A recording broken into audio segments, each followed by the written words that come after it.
something or whatever attached to the payments made by your customer or your client. Now, in the case of the third generation that I don't even know of, you still need to send your... If your second or your... See, the person who...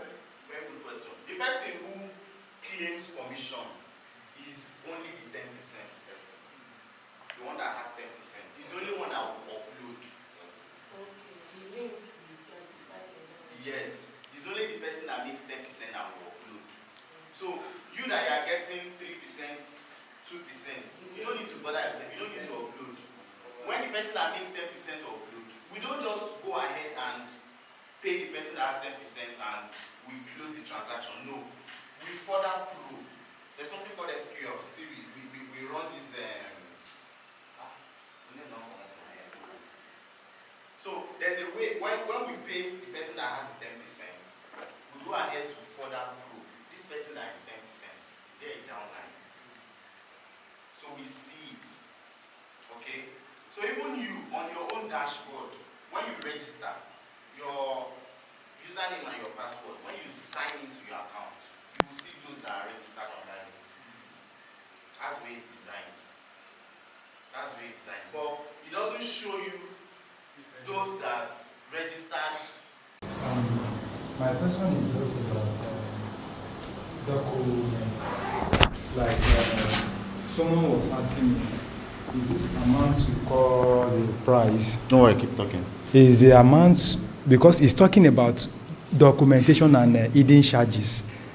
So is the amount for the land included? I say no. The hidden charges, I need to ask my bosses and know the exact thing to tell you. It's my younger brother, really. So it's a family something. Just have interest like, Ibenye, Dangote refinery is there, power oil is there, Kiniko everything, and MNS Letiwole and Seaport. I was educating him about land banking. So and he's working with WAEC, just driver there, but it's any 120, and there's some bobo something they give them to. Like I have access to get like 2 million naira. Ilenya is 2 million naira. Like if you can, so he was asking about that hidden charges. Okay. If you can educate us more about that. Okay. But I was just giving him assurance like it's very, very secure, like individual land you buy. This is inside ST and every document is under one umbrella. Okay, so one of the things that make us stand out at Gtext Homes is the transparency through which we do business. Do you know that most of the clients who subscribe to Gtext Homes, most of those who buy our properties, they don't see them before paying. Most of those who buy our properties, they don't see them before paying. They don't. It is usually those ones that maybe, well, I do not blame them too. You know, when you've worked so hard for this money, imagine somebody who has taken about 7 to 8 years to save 1 million naira. 7 to 8 years to save 1 million naira. And you tell the person to come and buy land, the person is interested. The person will stress your life out though before parting with that 1 million. Because when he remembers what it took him to gather 1 million, but those ones who are well-to-do, see them, they just pay. Okay, don't worry, Steven. Don't worry. Because the person who is the owner of the brand is someone who is trusted. He's built a reputation over the years. He's not one of those people you would say, he was bankrolled. Maybe his own politician sponsoring him, or he eats government money. No. This is somebody who, through hard work, built his business to what it is today. So we don't joke with transparency, with honesty. We tell you as it is, in plain white. So if you want to buy, go ahead and invest. If you don't want to invest, all well and good. The other day, I don't know how many of us saw it in one of the groups. When he posted, MD posted something about Jasper Gardenia. and somebody said that the prices are too much, that the cost is high, he had to reply, we are not cheap. So as a consultant, you also need to carry yourself with so much pride. We don't sell cheap properties. So talking about the question you asked, Mr. Agbola, there are no hidden charges when you invest with Gtext homes. The problem is usually from us, the consultants. The problem is usually from us. You just want this guy to pay so that you get your 10% cut. Some of them, you know too well that if you tell them after paying for the land, they still have to pay for their documentation. You know they may be reluctant to buy. So you hide the truth from them. It's after they have paid. You now tell them, maybe when the person starts asking you, where's my survey plan? Where's my other documents? Start telling them, there's no money you will pay. How much? 500 what? After paying the payment. Then there's a problem. So, but ab initio, we tell you, you pay for the land and you pay for the documentation separately. So the survey plan and the deed of assignment. How many of us know what deed of assignment is? Mr. Benjamin, I know you will know. Who else knows what deed of assignment is? Okay, mommy, you know. Mrs. Ndidi, right? Okay, Mrs. Benita. Who else knows what deed of assignment is? Okay, boss, you know. Do you know what deed of assignment is? Mr. Agbola, do you know? Do you know, sir? Okay, you have an idea. Okay. So for the benefit of those who do not, sir, do you know? You have an idea? Okay. Okay, so this is it. Excuse me. Let me just use this. So this phone belongs to you. I'm trying to explain it in simple terms so you'll understand. This phone belongs to you. When you bought it, you had a receipt that shows it is yours. It is written in your name that this phone belongs to you. So if you decide to sell this phone to me, when I pay you, you have transferred ownership to me. I've collected the phone. But there's a problem. If it's a stolen phone, then I've been implicated. When I'm arrested, the police will not hear say, I don't know, say na phone where they thief, na in themselves give me. So to make the process legal and legit, so that tomorrow if I have any case, I can approach the case with all evidence. You will then give me a paper. But usually you're not the one that will prepare that document. Okay? Because it is legal, it's a lawyer that will prepare that document.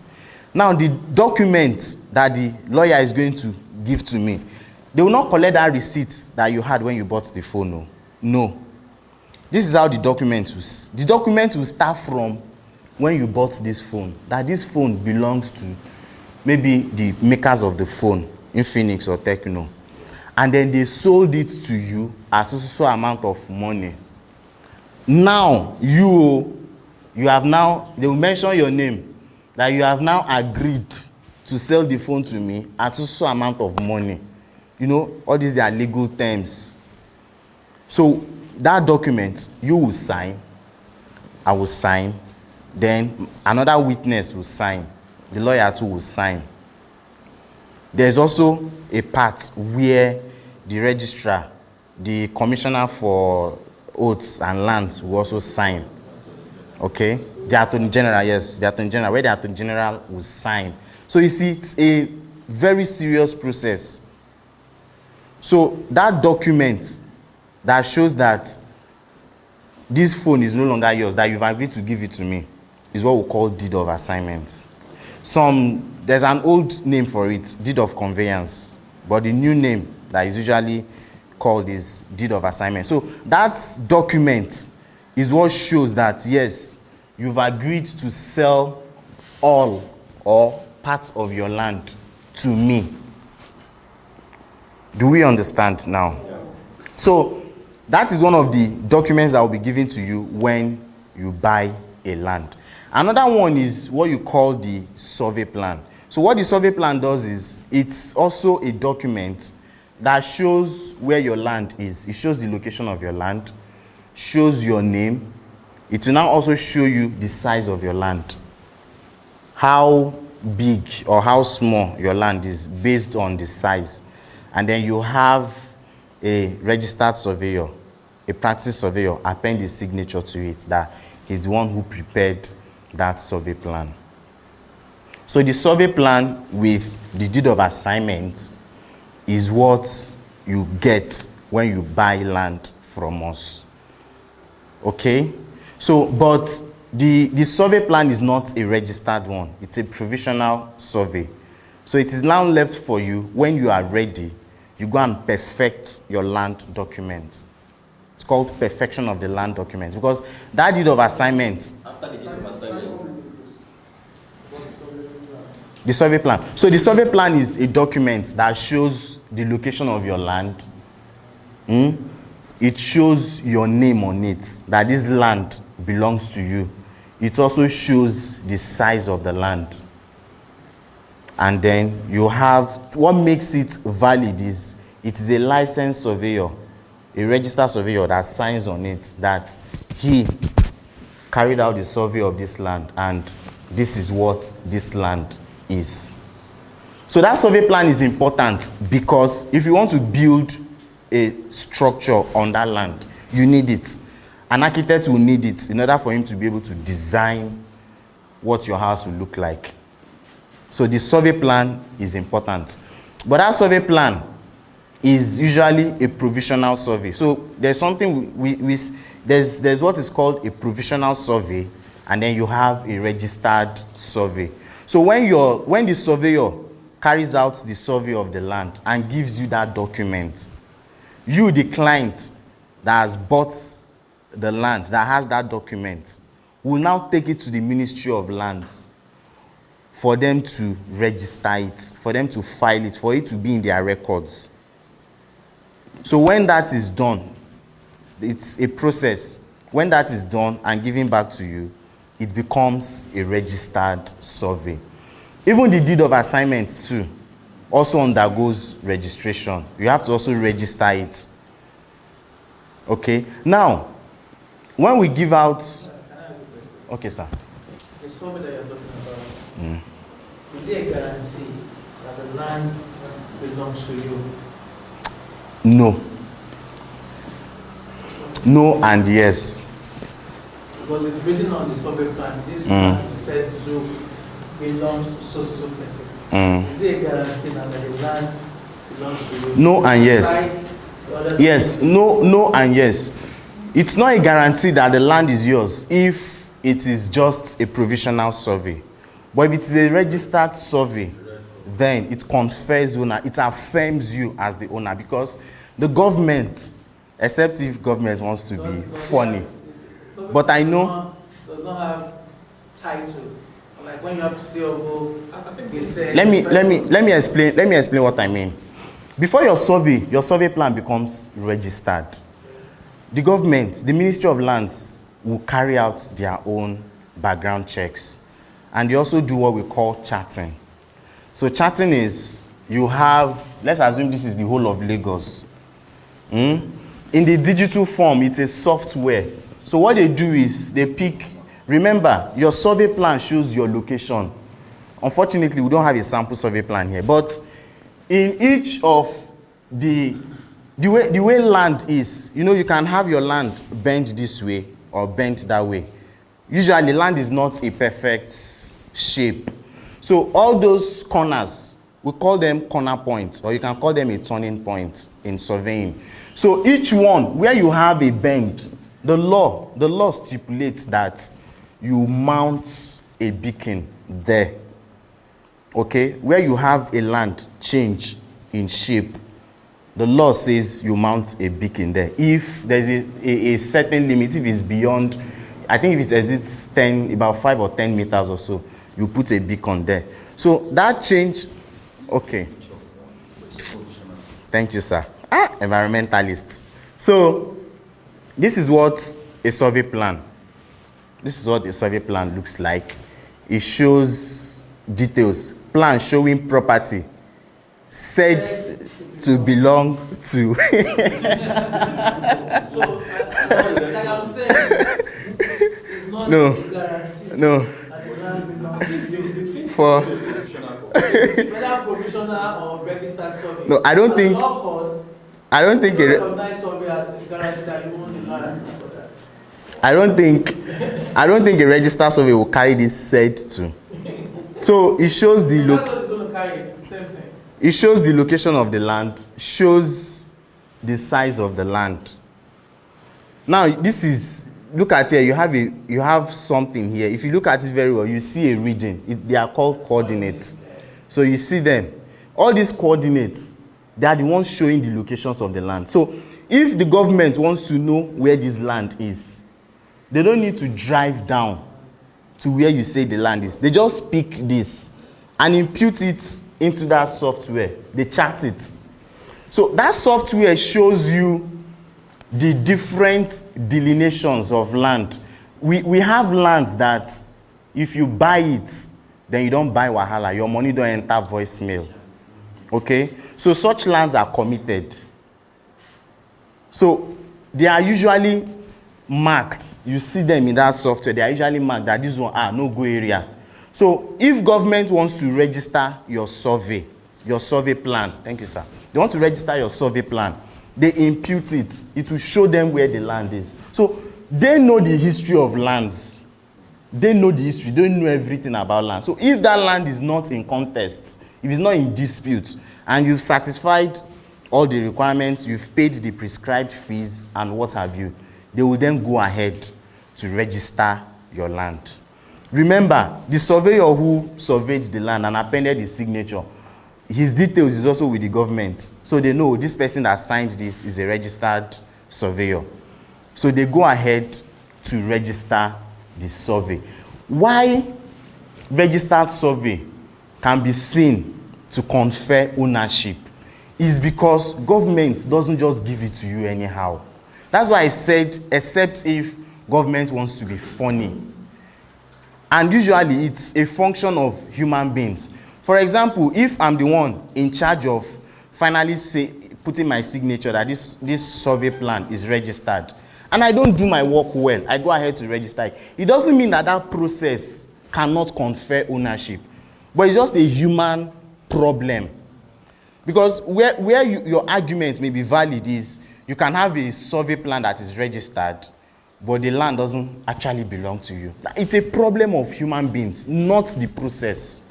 So if we do our work very well, you know you cannot have two registered survey on the same piece of land. So to that extent, a survey plan, a registered survey plan confers ownership. But a provisional one doesn't, because government has not ratified what is in that document. So you cannot say it confers ownership. Mr. Benjamin, do you have anything to add? Yes, I wanted to add, there's something you mentioned when you were doing your initial presentation. It was on my mind to make a comment on. Okay, sir. But before that, I want to address something you mentioned about hidden charges. We need to understand that we're professionals. We're professional consultants, realtors. There is nothing like hidden charges in real estate. You need to understand that. There are statutory fees. Continue. There are statutory fees. It's not hidden charges. It's just like he mentioned, you bought a car. Toyota gives you a payment receipt that you bought a car. Is that right? Can you claim that that car is yours? With a receipt? Yes. Yes, sir. But government does not know it's yours. You must do vehicle registration. You must do plate number registration. Definitely. Those are documentations. The money you paid to buy the car, the receipt Toyota gives you, tells you you've bought a car. Yes. But there are regulations that requires for government to recognize that that car is yours. Those are called documentations. The same thing with land. If you bought a land, you paid for the price for the land technically is yours. But government is not aware that the land is yours. So there are statutory fees. The survey, the deed of assignment, you need to process, or CFO, as the case may be, to claim ownership. CFO gives you ownership. Other documentations ratify the ownership, so to speak. So there are no hidden charges. You must take that out of your vocabulary. You need to educate. No, we are professionals. Yes. You need to educate the client to understand. Oh, I bought land. Why am I? So no, when you bought your car, didn't you register it? Didn't you buy plate number? Because that's government requirement. According to the Land Use Act of 1978, you must do that. So there are no hidden charges, so that they can be properly 78, so that they can be properly educated, and then they will clear all of those doubts, so there are no hidden charges. Now, the one I really wanted to talk about is when you talked about the activation at the site.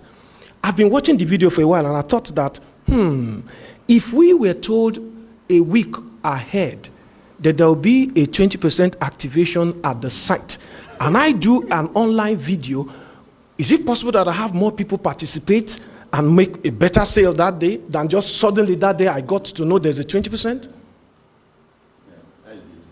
Okay, so I just made that point that you do the rest. And then basically that's it. That's just what I wanted to add. Okay. So you understand what I meant by the second point? I do. We notice that there will be an activation. And so I can do a live video right there. Even before that, I can do a series of social media noise, create all the noise among my prospects, log on social day. That day there will be 20%. And that day the MD himself is making it live. But if I'm at the site and you're telling me today, 20% discount now as I did here, when my prospect is in his office, no motivation to peek into his Zoom to see what's going on for that day. I'm just saying that we could get better traction if we know ahead. I can even on my own, I can decide to design it like an auction. As if we're doing a 20% auction that day, mass sale that. So if I do all my promotions and runs that day, I gather my people together on that platform and see who can buy. Because there's a special discount for that single one day. I'm just saying. Okay. I think. Why are you telling me now? Okay. Why are you telling me now? It's too. You should have told me like a week before. Some people One of those clients I was talking about. Yes. To invest in the land, so you give them information ahead, so they can do that. True. Okay. The management staff, they are going to see this video. I believe MD is watching right now, so we've taken note of that. The feedback is encouraging. However, sometimes when we do this promo, these discounts, they are not pre-planned. Sometimes when we do them, they are not pre-planned. I'll give you an example. Work is currently ongoing in most of our estates. So you find out that if you've been following what we do, if you've been following our price updates, you notice that they keep increasing. So what happens is you can have within a few days prospects, clients, customers who may already be investors in our estates. They call in during that week, or they send mails to say, I have this friend and this friend or this family friend that wants to buy this. Shebi I be customer. We all do it when we go to the market. Customer, you don't know me again. I be your regular customer. Sell them for me for this amount. So when we have that increasing number, maybe within 1 week, we have about, let's say, 10, 15, 20 persons who are asking for discounts. And it coincides with maybe a day to when we visit sites.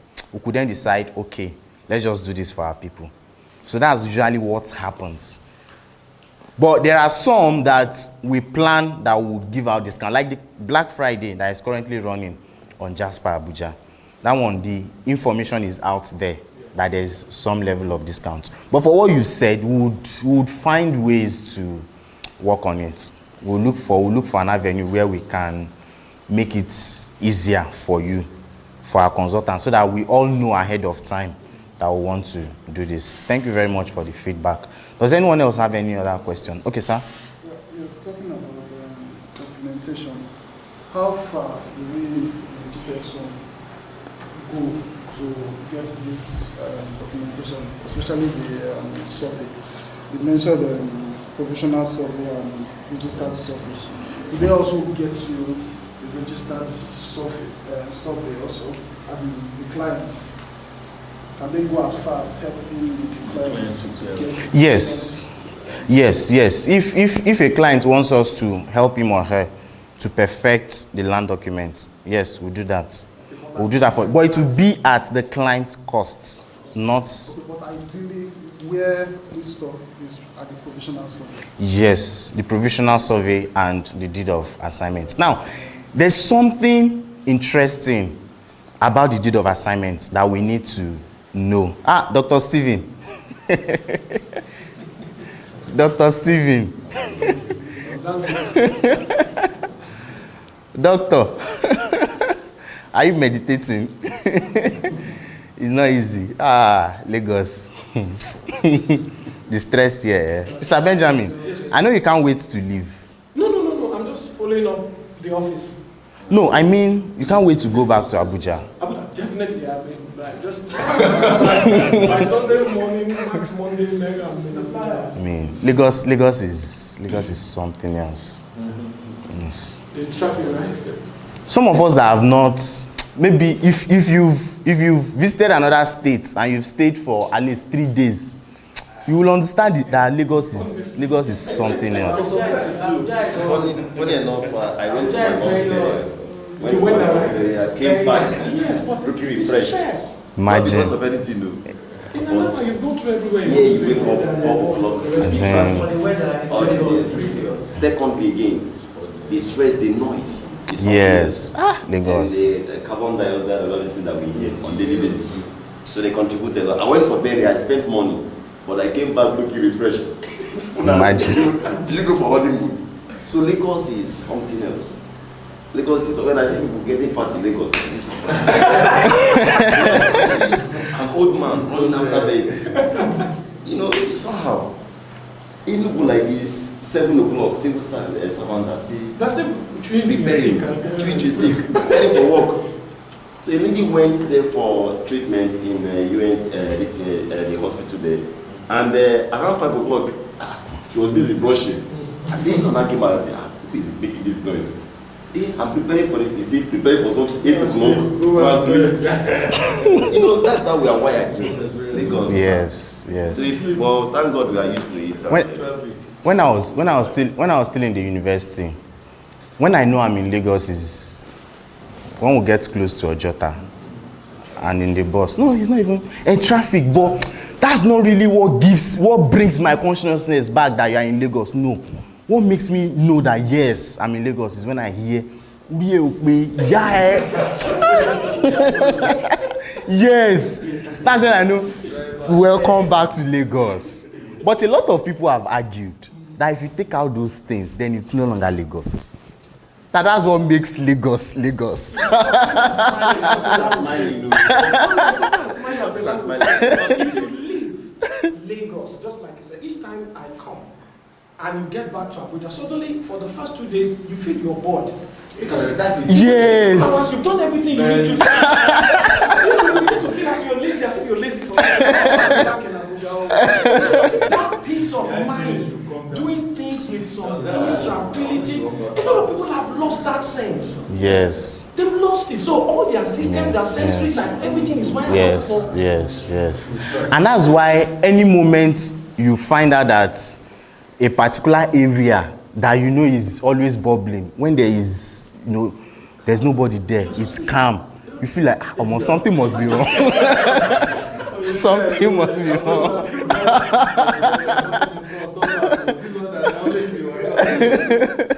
Okay, so I wanted to say something important about deed of assignment. We meet this on a daily basis. Now, at the back of the last page of the deed of assignment, is it the last page? There's a place where the commissioner, the attorney general of the state signs the deed of assignment. We usually, because we are part of us, because we are consultants for Gtext Homes, it's important we know this. Some of us may not know, some may know. Now, the law says that when you have a deed of assignment that has been consented to by both parties, if you put your dates, for example, we both signed today. You sold the land to me. You gave me a deed of assignment. I've paid all the fees. You gave me a deed of assignment. You sign and sign. Witnesses sign. And then we put a date. The law says that within 30 days that you've put that date, you must take it to the Attorney General to sign. Okay, that's why lawyers don't put dates. Yes. Okay, you've seen they don't put dates. So it's important we know this. See, I'm giving you law information for free. I'm not a lawyer anyway. So you must sign, you must take it to the Attorney General. If you don't, maybe it enters the 31st day, and you then take it to government, to the Ministry of Justice, for the Attorney General to sign. They will not sign. Ideally, we know ourselves. Ideally, they will not sign because it is against the law. The law says within 30 days. So in that case, what the Attorney General will tell you is, no, this deed of assignment is null and void. It's invalid. So you have to go back and do another one. So you see, it is more costs on you. So it is always safe for you, even when both parties sign, do not put a date. That's why they leave it blank. So when you are ready, it could be in 10 years' time. It could be in 20 years' time. Whenever you are ready, you know you are ready, you then put your dates. And then within 30 days, you do the needful. So do we understand it now? It's very, very important we know this. So when you have clients who buy and they tell you, why not put dates here? It is not a mistake. It is deliberate. It is for your own good that they don't even put a date there. Another reason why it's important a date should not be added is for your own security. How do I mean? If you buy a plot of land today and 10 million naira, those deed of assignment and the survey stuff, is the money inclusive? No. So if someone is buying a land, for instance, a client that is not based in Nigeria, so how am I going to secure the person's land? Am I going to charge him extra, or I should allow him to be until he comes back to Nigeria? You understand what I mean? Okay, so when you, for example, White House Estates is currently selling for 2 million naira. Okay? But we can give a discount.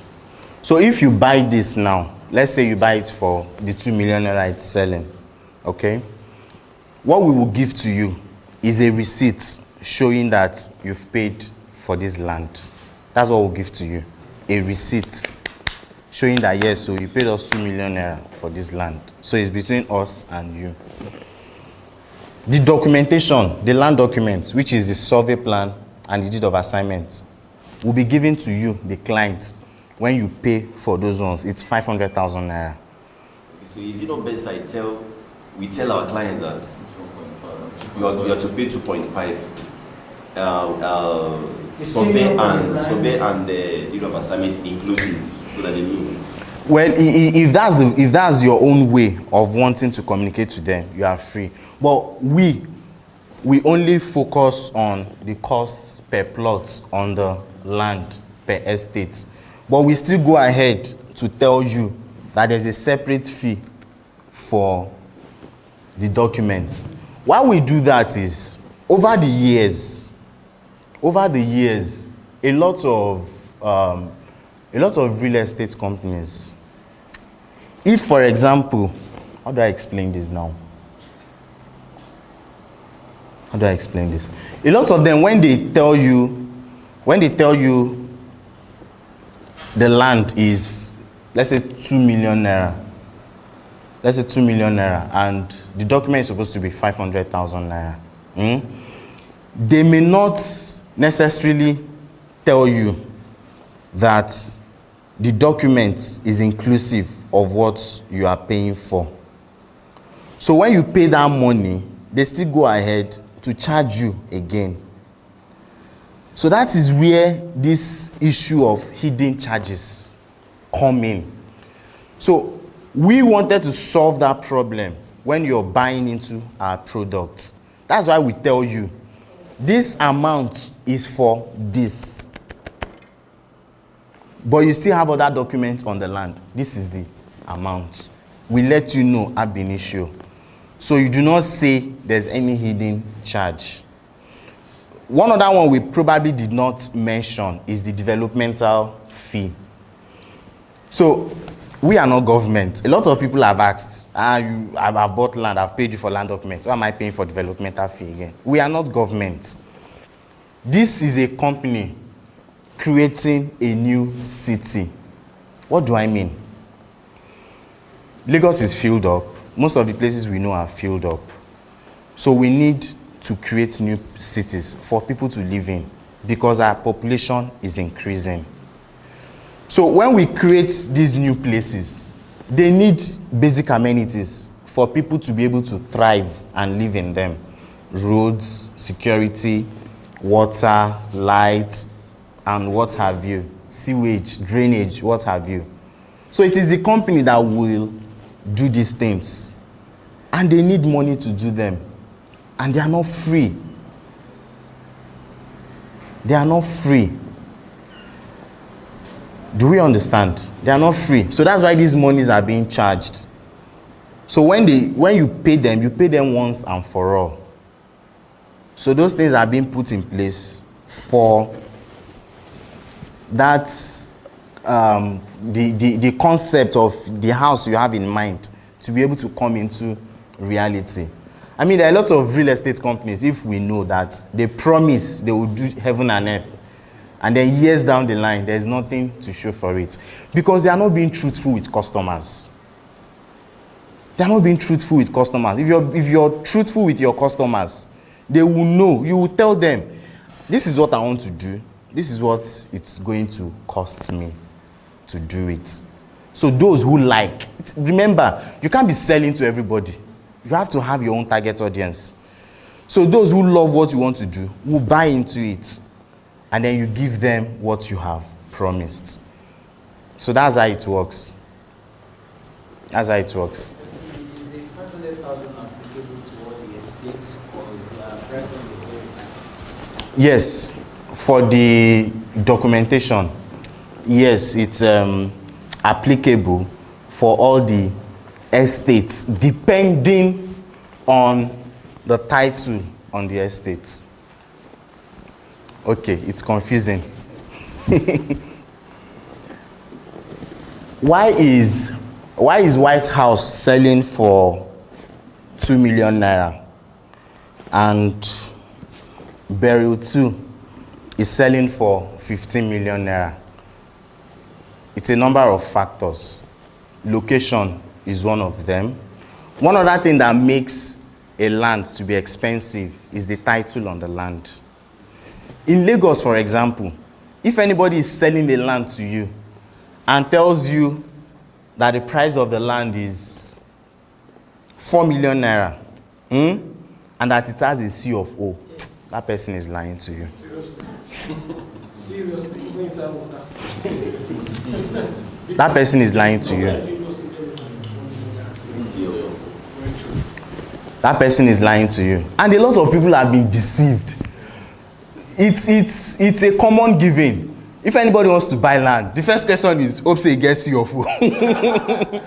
We believe C of O is everything. But in the real sense of it, the question is, can you afford a land with C of O? Can you? Everything is risky. Even the C of O can be revoked. Yes. Are you aware? Yes. The Land Use Act 1978. It can be revoked. The so-called C of O that we the C of O. It can be taken from you. So it depends on the land you are buying. So while the documentation here is 500,000, for Sadio City it is 1.5 million for your land documents. Because 1, location, 2, title. Sadio City has a C of O, certificate of occupancy. So it's a stronger title compared to what you have here. This one is free from government encumbrances. It is a free land. The nature of the land, it is free. It's a free land. So when you get your own documents here, which is a survey plan and your deed of assignment, that's it. You have to now go and do the processes and what have you. But if you're buying into a land that has a C of O, and some of us, we need to know this too. If this land has a C of O, and you buy into it, you get your survey plan and your deed of assignment, you can't go to government to give you a C of O for your own plot of land in that estate. Because you can't have 2 C of O's on a particular, so that C of O covers you. So that's why for Sadius it is 1.5 million, and for these other ones it is 500,000 naira. And that's the reason why people use that statement. It has C of O where they sell. That statement you say, if someone will say buy because he has C of O, it's not the reason why. From what you said now, Yes, ma'am. that, About once you purchase from that estate, there's no need to get C of O again because the estate. what I'm even saying is they deceive us, they deceive us into believing that even that one that they are selling has a C of O. It's not even about your own plot of land. No, it's about the whole expanse of land.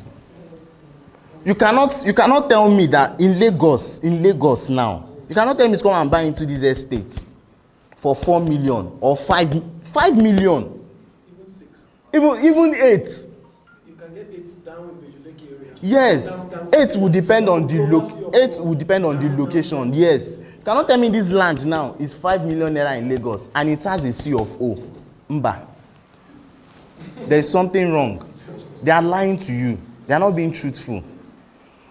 Because for you to get a land with C of O, can you afford it? It's just like somebody who goes to the market and buys, you want to buy a Mercedes Benz, maybe an E-Class or a Porsche, and then you are pricing it, let me say 1.2 million naira. And it's not possible. It's not possible. Okay? So it depends on your money. You cannot say you need a car. You need a car that has four cylinders, and you don't have the money that can get you that. So the question is, do you have the money to buy such land? So these are the things we should know. These are the things we should know. Do we have further questions? Yeah, I would love to further acknowledge what are the criteria of securing the C of O that make it that,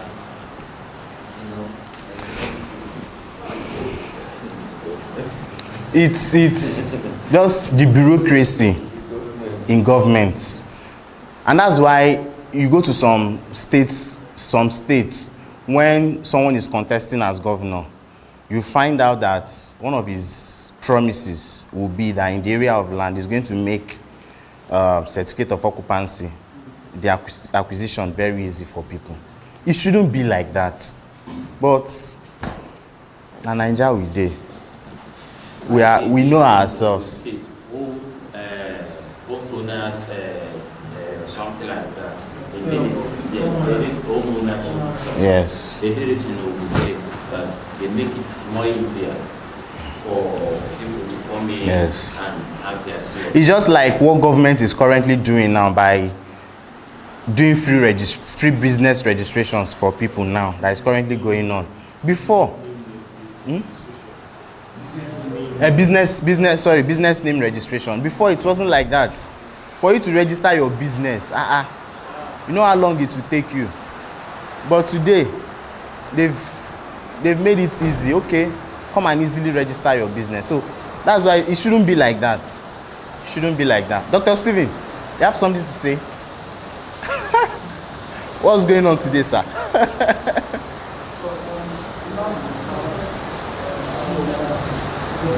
Can somebody do it now without the C of O? Yes, yes.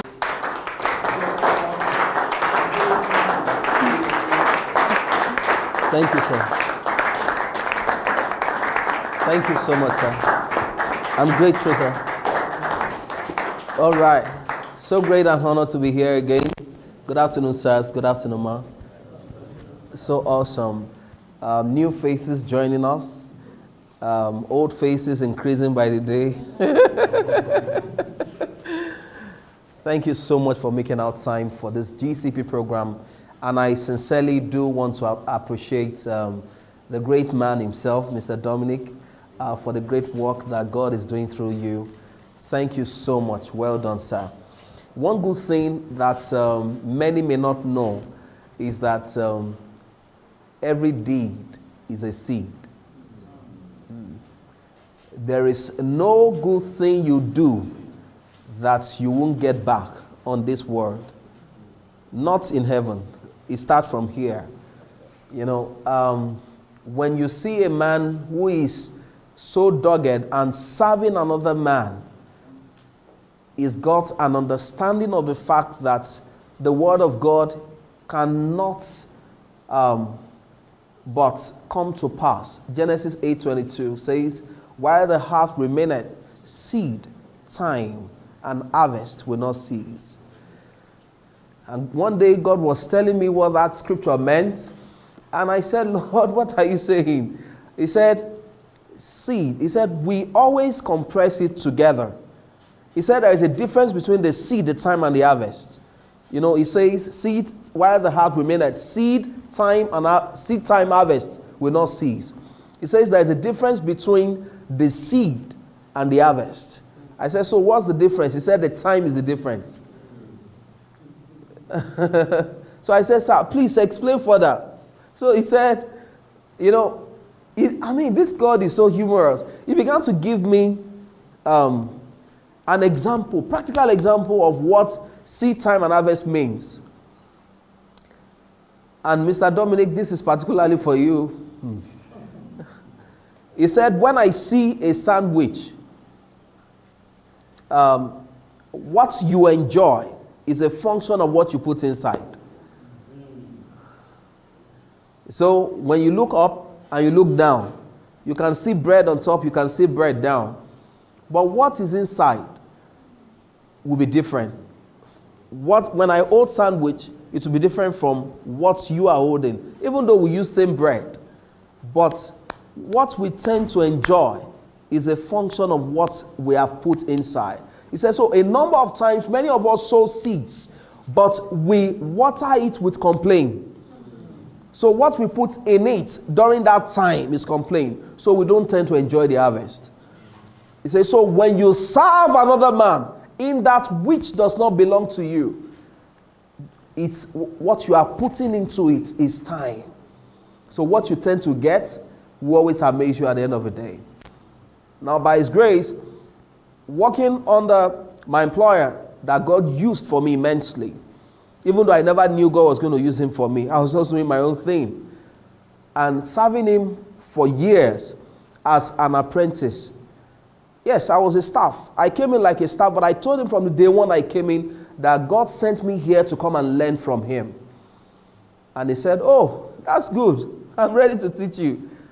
So, but it was a sacrifice. So, the time, I didn't have my own time. I didn't have my own life.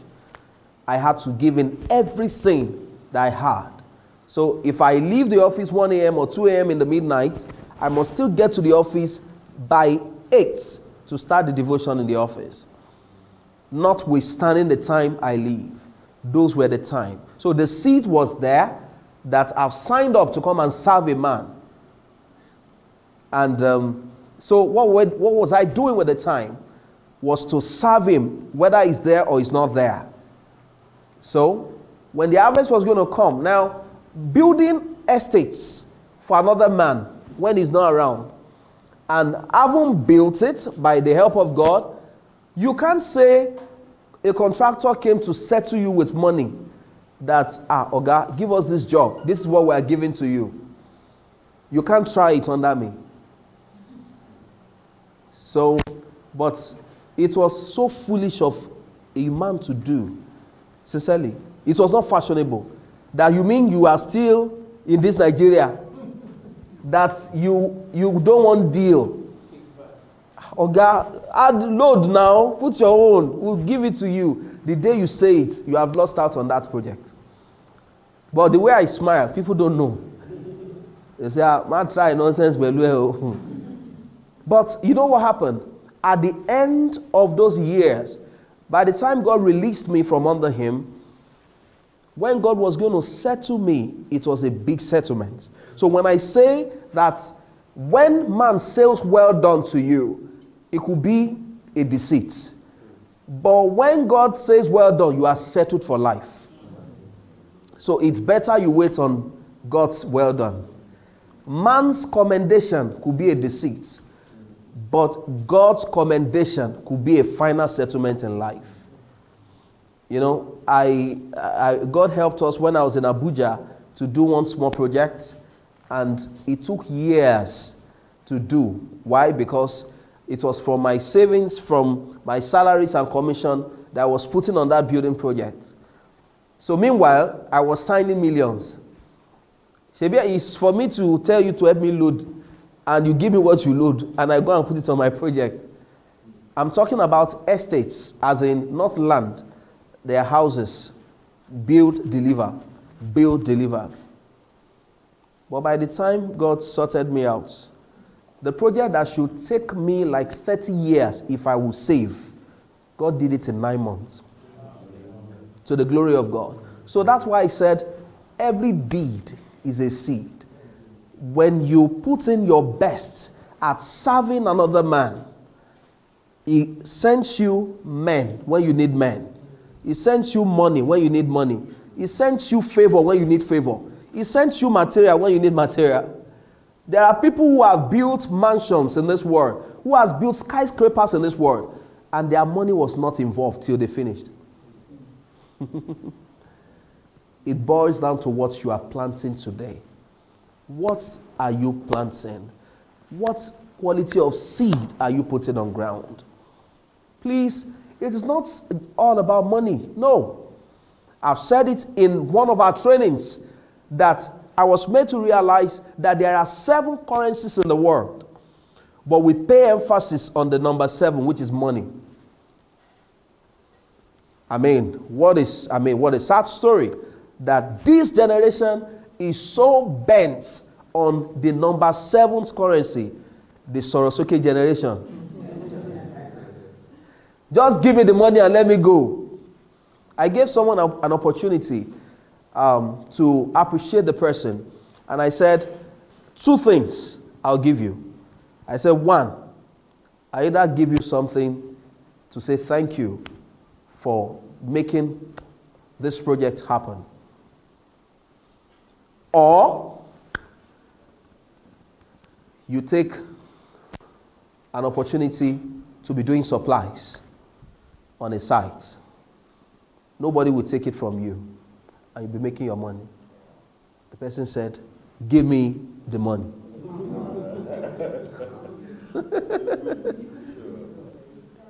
So I know that is so peculiar with this generation. Just let me have the money. Forget tomorrow. Tomorrow will take care of itself. It's so prevalent with this generation. But please pay attention on the things that money cannot buy. They are the first 6. One of it is relationship. Another is trust. Another is integrity. Another is accountability. I'll leave the rest for you. Okay. Let's look at what we have before us today. For as many who enjoyed the class Mr. Dominic handled for us, can we appreciate Mr. Dominic? Mr. Dominic, thank you so much. Thank you so much. We appreciate you. And we cannot hide it other than to say thank you to you. So we are looking at one popular thing many of us face every day, of course, and which is objection. So a lot of times we talk, we're trying to close a sale, but somebody somewhere is objecting. You know, like I always say, sales is highly spiritual. It's more than the things we can see with our visible eyes. Because to sell, you need God to help you. And like I told us before, you are either using Jason or you use... The difference is J. But I advise you to use Jason, because that is the one that can make you go to sleep and you can close your 2 eyes with peace. Whatever the devil will give to you will trouble you, and it will give you sleepless nights. But when God gives you a gift, it is for life, and you have rest with it. Okay, so Knowing fully well that sales is spiritual, there are times that if we have not done the needful, when we are going out to the field, some people tend to stand on our way.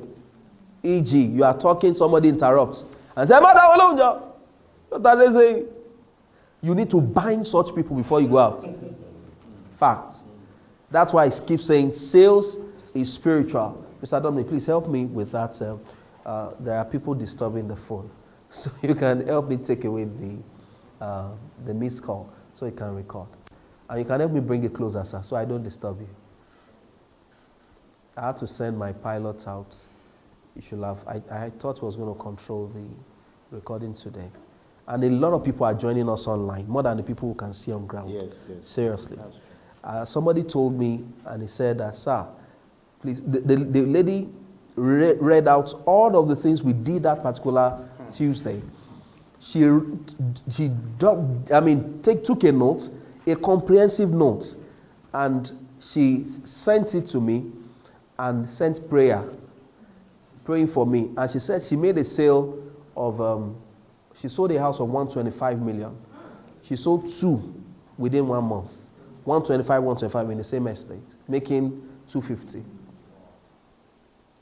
But she sent me prayer. But you know what gives me joy is the fact that, okay, she knows that how much do I want to appreciate this man with that will make him jump up. I bless God. Even though I still have need, but I'm not hungry. I thank God. So that somebody can reach out to me and say, "Sir, God has used you to be a blessing to me. I watch you every Tuesday." Even one of my consultants was saying, "Sir, I'm always with you every Tuesday. Are you going tomorrow?" He was asking me yesterday. And I said I'll be there. So by His grace, we have a number of people who are joining us from different parts of the world, online and physically on ground. Yeah, for those who are joining us online, we appreciate you and we say we'd like to take your questions and your feedback, and they are very important to us. God bless you. And I sincerely want to appreciate Gtext for giving me this platform to be able to spare time and invest this time with these great minds. Globally, I do not take it for granted. God bless you. Okay. They know me already, sir. Okay, except for some few people. You know, let me quickly read through this because I'm seeing a lot of new faces. I initially did my BSc in economics in Ogun State University and also moved to Lautech for my master's in public administration. And also, I'm presently running another program in housing development in Unilag. And by His grace, an honorary doctorate degree holder from SK Benin Republic in Benin Republic. Also, I had the privilege of having another diploma certificate in marketing at Ogun State University and also at LBS. Okay. Also, I had the opportunity of coming from Ogun State. Okay? Good things also come out from Ogun State. Amen. Can we move forward, sir? Yes, sir. Also, I had the privilege of being one of the most celebrated staff of Property Mart Real Estate Investment Limited, where I was privileged to be the first head of marketing, the first accountant, the first deputy acquisition manager with the MD, the first PA to the MD, the first head of the fellowship, and the pioneer branch manager of Property Mart in Abuja. And by His grace, while I was with the company, I had the privilege of giving birth, delivering, and doing all of it for about 6 different estates during my time with them. And the first fully delivered Grenadines terraces in Lifecan Abuja, that was one of the first babies that God gave to me in Abuja. Also, I'm married with great giants, and I'm also a privileged member of the Living Faith Church, that's Winners Chapel, and also privileged to be a Yoruba interpreter and a youth pastor. Also an associate member of INEN, Fellow Institute of Management Consultants, Fellow Institute Certified, Distinguished Fellow. Next one, please. Please, can we move? Part of the trainings attended, CPR training part in Maryland, National Home Builders, in the US, Cityscape Global Outgo Innovation Training at the World Bank, CEO Graceville Homes, and so on and so forth. All right, can we move forward, sir? Okay, Managing Director, at the moment, Managing Director, Trumpville Investment Limited. It used to be a one-time subsidiary of Property Mart, but right now we have our autonomy. Also, directly, I have the privilege of being the CEO of Adeyemi Adeni Real Estate Consultancy Limited and Construction Ham, and that's what took me here. So it's the consultation ham that brought me here, and I do this with some other companies by the grace of God. So as I set up companies, I also diagnose what problems of real estate companies are and try to prefer solutions to them. So, and I had the privilege of getting a few awards and so on and so forth. To God alone be all the glory. Can we move forward, sir? So, I mean, introduction. Hallelujah. So, so let's look at the possible objections. You know, a lot of times you begin to think about objections. Objection. What if I'm trying to say this? What if somebody stops me? Okay, the answer will be, what if they don't stop me? So, objections. Even as I'm talking now, God is bringing into my heart to know that before we were born, there were lots of objections. You know, from the time the semen, Daddy, you are father. So, from the time the semen is fighting, and some made it. Maybe one, probably as scientists said it, and a lot more others lost the battle. A lot of objections. Okay, when you look at the passage through which we came to the world to live, I mean, you can't believe that a child will come out through that passage. It's also an objection. So you are objected, you are stopped, but yet you want to break through. So there are words to ignore, there are others to push through. So in the world of sales, there are diverse things to confront, beginning from human being, even to the things that you cannot see. So I got somewhere, and you know, when these things are taken care of spiritually, you just see that it looks as if you are the best salesman. I remember the time when I went to pitch somewhere in Etisalat at the head office on Banana Island many years ago. When I got there, and as I was talking, somebody said, don't mind those people, they have come. You know, it's an objection. And there's nothing you can do about it other than to switch to the realm of the spirit and begin to bind that person. So you can see the person jump up and say, I want to go to the toilet. Before it comes out, you've taken the check. Amen. You know, it's a battleground. Everybody's competing for the same thing. So you don't say life is for funfair, but it's for warfare. So if you don't fight, somebody will fight you. Yes. So, and by the time somebody said, don't mind them. So, of course, I had switched at that point. And one mild-looking man, one of the drivers in the company, just came to the Ogas who were sitting down, were the ones I was talking to. And he said, Oga, I go say, make you listen to this man well. That one said, Musa, I will never forget his name, Musa. Do you know what we're talking about? Come on, get out. It's your guy, make you no send me come out now. No be property won't make you buy. Saving a land. That time we're selling Mowe of Father Access, 2009, thereabout. So no be land you won't buy. He said, even a land, waiting be your own inside. He said, Oga, me say if I get something around that place, and you should take note that most of the people who own properties in many organizations happen to be people who are the people doing the unskilled laboring jobs. Maybe the drivers, the cleaners, the artisans. Yalata, Yelepo, Yalogiri, Yelelubo.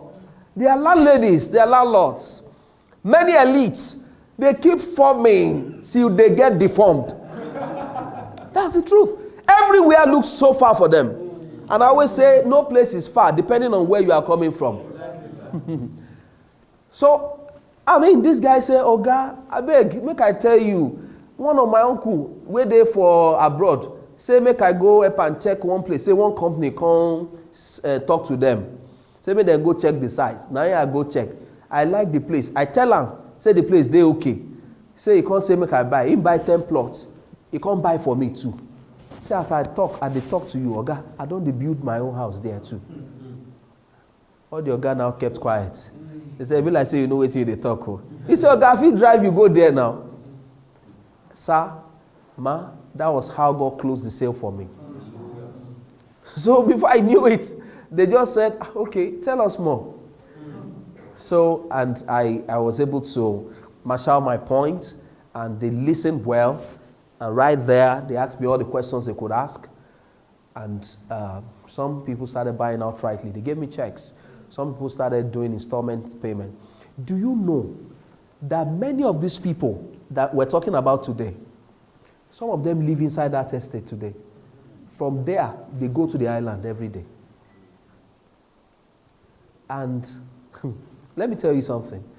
A number of times, many people in this age always think that the way they are saying things is the way to continue to go. That's the truth. Many people always believe that the way they see things today is the way it will continue to go. But the wise ones among them, just like I heard from my father saying that rain will generally fall, but the wise ones will bring out buckets to take some water for the dry season. It's not everybody that will take the water. So some of those guys are living in those estates today. From Mowe or Father, they are going to the island every day. If they call Association of Landlords, they will come out. And that's the truth.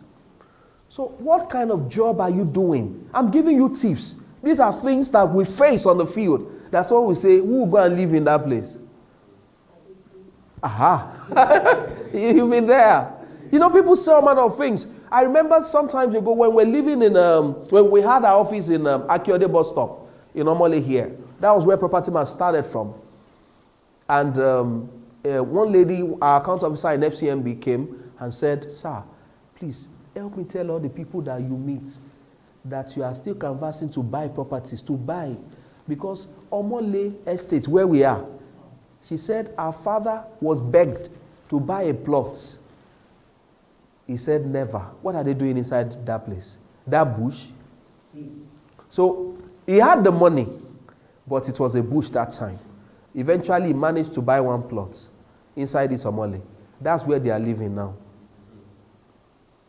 Nobody will have envisaged the way Nigeria is now. Nobody will have envisaged it some years back. In the 80s, who would have thought that Nigeria would be what it is today? That some people are telling us stories of when they used to enjoy and they get free milk, free this, free that, almost everything free. They were begging some people to come and get land for free, and they use stones to measure it for them. They will throw it. Wherever it stops, that's where the land will end, from where they are standing.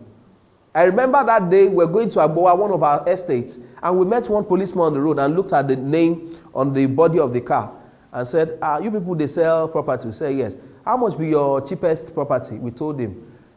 He said, for this Agbowa. He said, Agbowa will be saying, when they carry me come. Then they beg me, say, make I get one plot. I said, wait, I won't, God forbid, for inside this bush. He said he didn't know that he would still be in Agbowa till the time he's talking to us. And that was maybe like 3 years ago. Even an Hausa man, the guy in charge of all our security guys in Agbowa, he has been in Agbowa since 1982. He does not have one plot of land.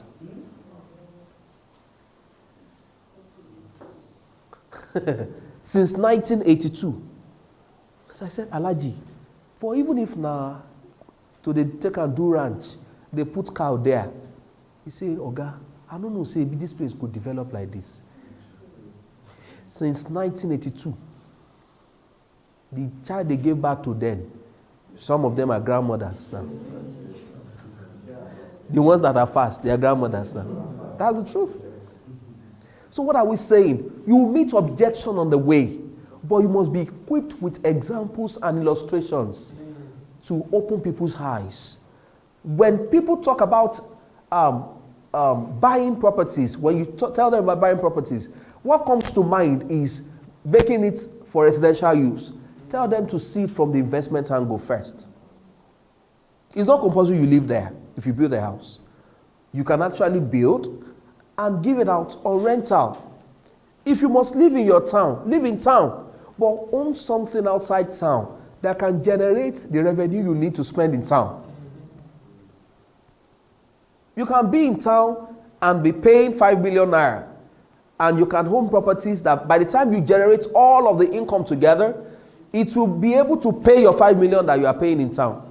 And with time, development will catch up with that place. You can tell two tenants to vacate their property, your property for you, and they give you like 3 bedroom. You can pull it together, and you have a massive. They can use the whole floor for you and your family with time, so you don't pay rent anymore. What am I saying? These are illustrative points you need to have. See, let me tell you. I say this that we can be age mates, but we can never be grace mates. I don't need more than 2 minutes to collect my check. And most of the time, by the Spirit of God, it's more illustrative and more instructive. When I give you 1 or 2 examples and I just command you to bring out my check, I'll take it, sincerely. Because I know that many of the things that makes people not to take decisions like this, they are more spiritual things. That they don't even pay attention to it. They just say, we will buy now. Somebody will say that they are actually looking for property in Magodo. You don't have anything in Ikoyi. Magodo, Ikoyi, or Lekki Phase 1. Ikeja GRA is not bad, actually. Now, the question will be, so at the moment, where do you have at least a plot to start with? So, no, we have not gotten anything for now. We're waiting for one big breakthrough, something. I will be working on something, seriously. And very soon it will come. So we just want to buy a house straight. We don't like doing all these small plots, all these half plots, all these inside bush, inside forest. I've heard that a lot. These are things that we meet on the way. But you must be wise enough to allow them express themselves. Then you'll now see what answers to give them. As we move forward, you'll see some of these things we meet on the way. Okay, so you agree with me that as a sales professional in today's field, it's important to remember that closing a sale is not always a swift and easy process. Even the most talented sales professional often face hurdles that can prevent them from finding the success that they are looking for. Now, these hurdles most commonly come in the form of sales objection. That's what Brian Tracy calls it. I specifically brought this book for you to pay attention and try to get it either online or you get a hard copy. The Art of Closing the Sale by Brian Tracy. Now, it talks a lot about objection. It talks a lot about objection. So you need to please try and get it as a salesman and as a saleswoman that you are. Please try to get that book. It will help you a great deal. So these hurdles most commonly come in the form of sales objection. So let's see. And they were begging for food on Sunday. They did wedding on Saturday. On Sunday, they were begging people to help them. So my mother said, what? So you're already planning for Isaiah? Don't tell me. They didn't tell us in this in the marriage class we went for. But wisdom is profitable to, thank you, sir, profitable to direct. So we just did all of that. And I said, let me go and, so the ones that are freezerable, I freezer it. The ones that are ordinary kitchenable, I kitchen them. So after the wedding, they said if you kill 10 cows, the food is never enough. If you kill 1 cow, if you kill chicken, it didn't get there, don't it? So after the wedding day, everybody went home. Praise God. Even somebody who said they didn't eat, it was in the video that we saw that the person was eating. So we just had a good time, and after the wedding, we just spent one night in the hotel. We were not living to impress anyone. I promised my wife, this was my slogan before I got married, that it is better to marry a man with vision than a man with television. Because a man with vision will still give you a television station. So I told my wife, I said, see, I may not be able to take you on any honeymoon for now, but let's just keep trusting God. Whatever I tell you to do, do it. Please don't look at anybody's time. When the time comes, anywhere you want to go in the world, we'll go together. So that night, we just spent one night there. We checked out the following day. You know, some people, they stay in the hotel, that they'll come and send them out after wedding. That your money has expired. You don't want to go. We came out, we went to our flats, locked ourselves up for 1 week. We were very okay. By the time we came out, it was like abroad. And 4 years after, I asked my wife, where would you like to go in the world? And that was how the honeymoon started, 4 years after, to the glory of God. Why am I saying this? There's a need for us to plan for where we're going. Stop impressing people. Stop impressing people. Eventually, they will come back and tell you, when you had money, who did you help? So, lots of objections, but there are ways to resolve them. Let's move, sir. Types of objection. Number one, lack of budgets. They can tell you, this is too expensive. Yeah, it's normal for them to say it.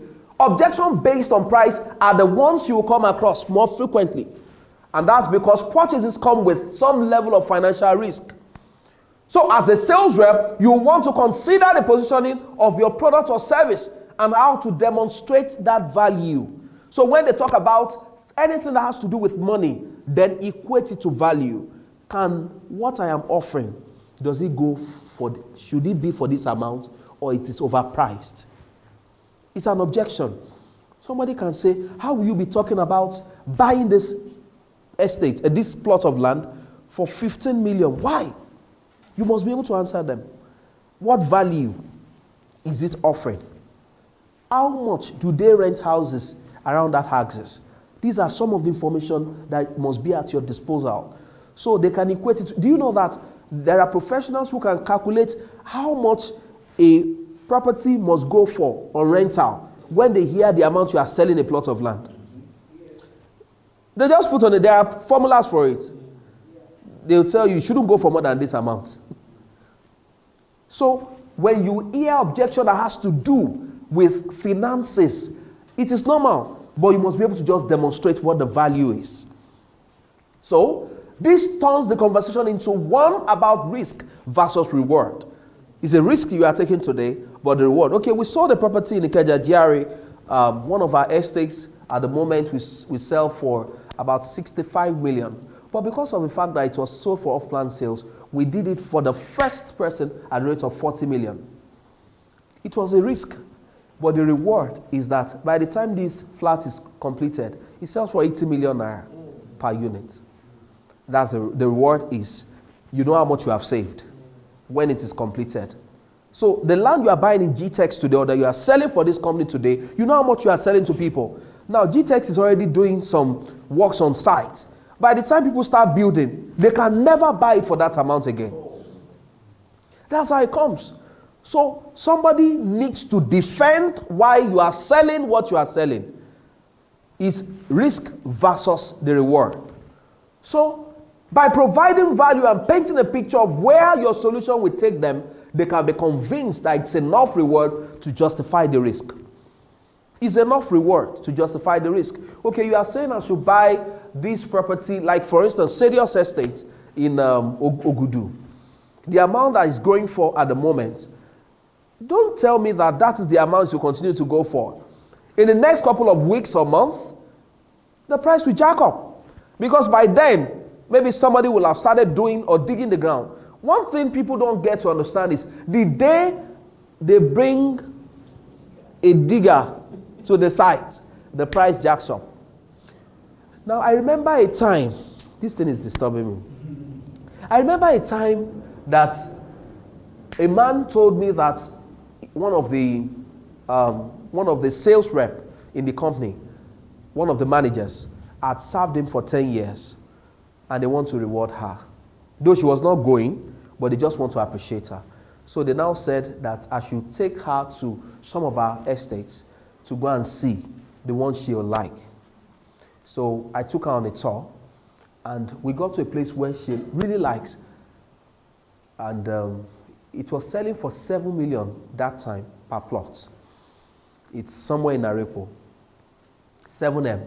So by the time we got back to the office, we told the Oga that 7 million. And they said, good one. They said, so you know what will happen? We give you 2 checks, 3.5, 3.5. But the first 3.5 won't mature until 3 months' time. I said, sir, the 7 million that is going for now, it's a promo price. I can't guarantee the 7 million in that 3 months that your first check is going to drop. He said, no, you people have not done anything on site. I said, okay, sir. I said, so that it won't look as if I'm being rude, I'll take your checks. But of course, I'm at liberty to return it back if it is not accepted. Do you know that at the end of that 3 months, when the first check is supposed to drop, PW Group, that's more like Julius Berger, an infrastructure company, they had moved to that site to be doing the infrastructure. At that time, a plot was already selling for about 20 million within the 3 months. Now, it was not something that somebody just thought from the head. At that time, they have moved to site. They were already working on the infrastructure. They were doing the drainage. You can't buy for 7 million again. We needed take-off money. That was why we were selling for that amount. Till today, I don't think they've forgiven me. Because the man wasn't happy. He just said, okay, give me my check, give me my check. I said, but I told you 3 months ago that the company just needed liquidity at that time. And it takes people who will take that risk to get the reward. Some people bought 2 plots, some people bought 3 plots. Just closed their eyes and they bought it. And by the time PW moved to site, they were smiling. In that estate now, they sell houses of like 80 million. So some of you will know Grenada City View in Arepo. I was privileged to be part of those who brokered the deal for that estate. Then I was still with Property Mart. So, risk versus reward. Let's move to the next one. 2, lack of trust is what makes some people to object. So you can say, I've never heard about your company. I've never heard about you guys before. So people do business with those they like, know, and trust. There are some other companies that you agree with me that you see their board everywhere. It's easier to sell for them rather than sell for companies that their names are just coming up. But I'll advise you, it's not a function of the number of billboards you see around. Please do your research very well. Sincerely. There are some people, they come, they do and they go away. You know, in Yoruba language, apologies to my elders, that they will say that Egutoba kokojo. Another version, that the masquerade that dances first is most likely to turn to spectator at the end. Because by the time others now start dancing, they just start coming out, he's already tired. He can't dance again. You know that in your lower need it's human being that's behind the masquerade too. About it,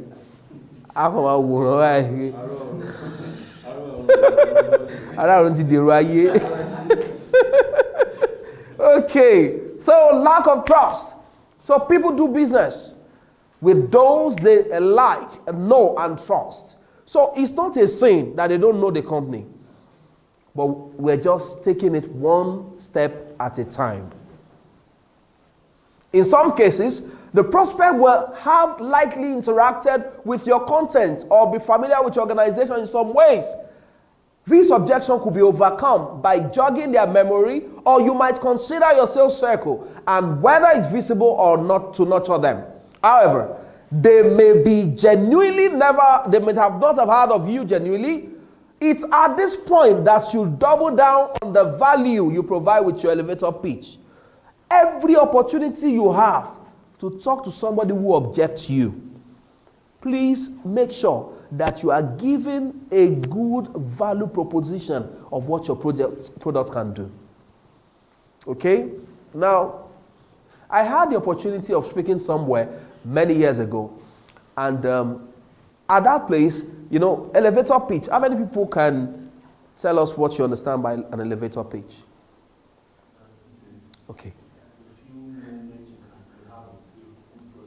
Yes, sir. Thank you, sir. Would you want to give us an example? Somebody can give us an example of an elevator pitch? You want to captivate the time you have with me. I'm about to open my car, and you just got me at that place, and you want me to look at your face.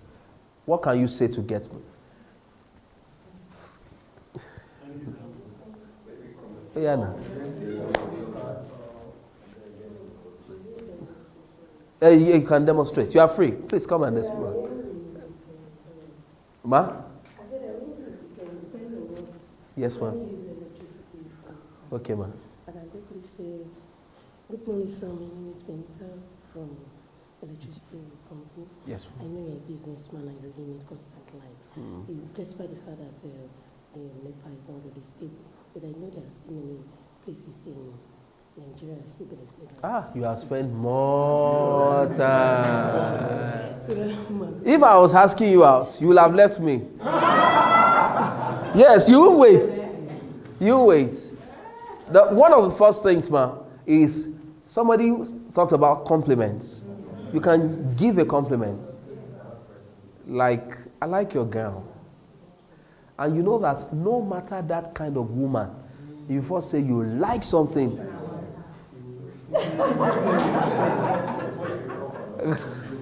Even if you are lying, she will first go, okay. Even though somebody have said that she's not looking good. Maybe her husband just told her that you two in law. See, you are not even fine. And one young guy just say, Mama, you are not looking bad. Say, hey boy. You can have your seat, ma. Thank you, ma. So we will start with a compliment. Like, I like your wedding band. I like your shoes.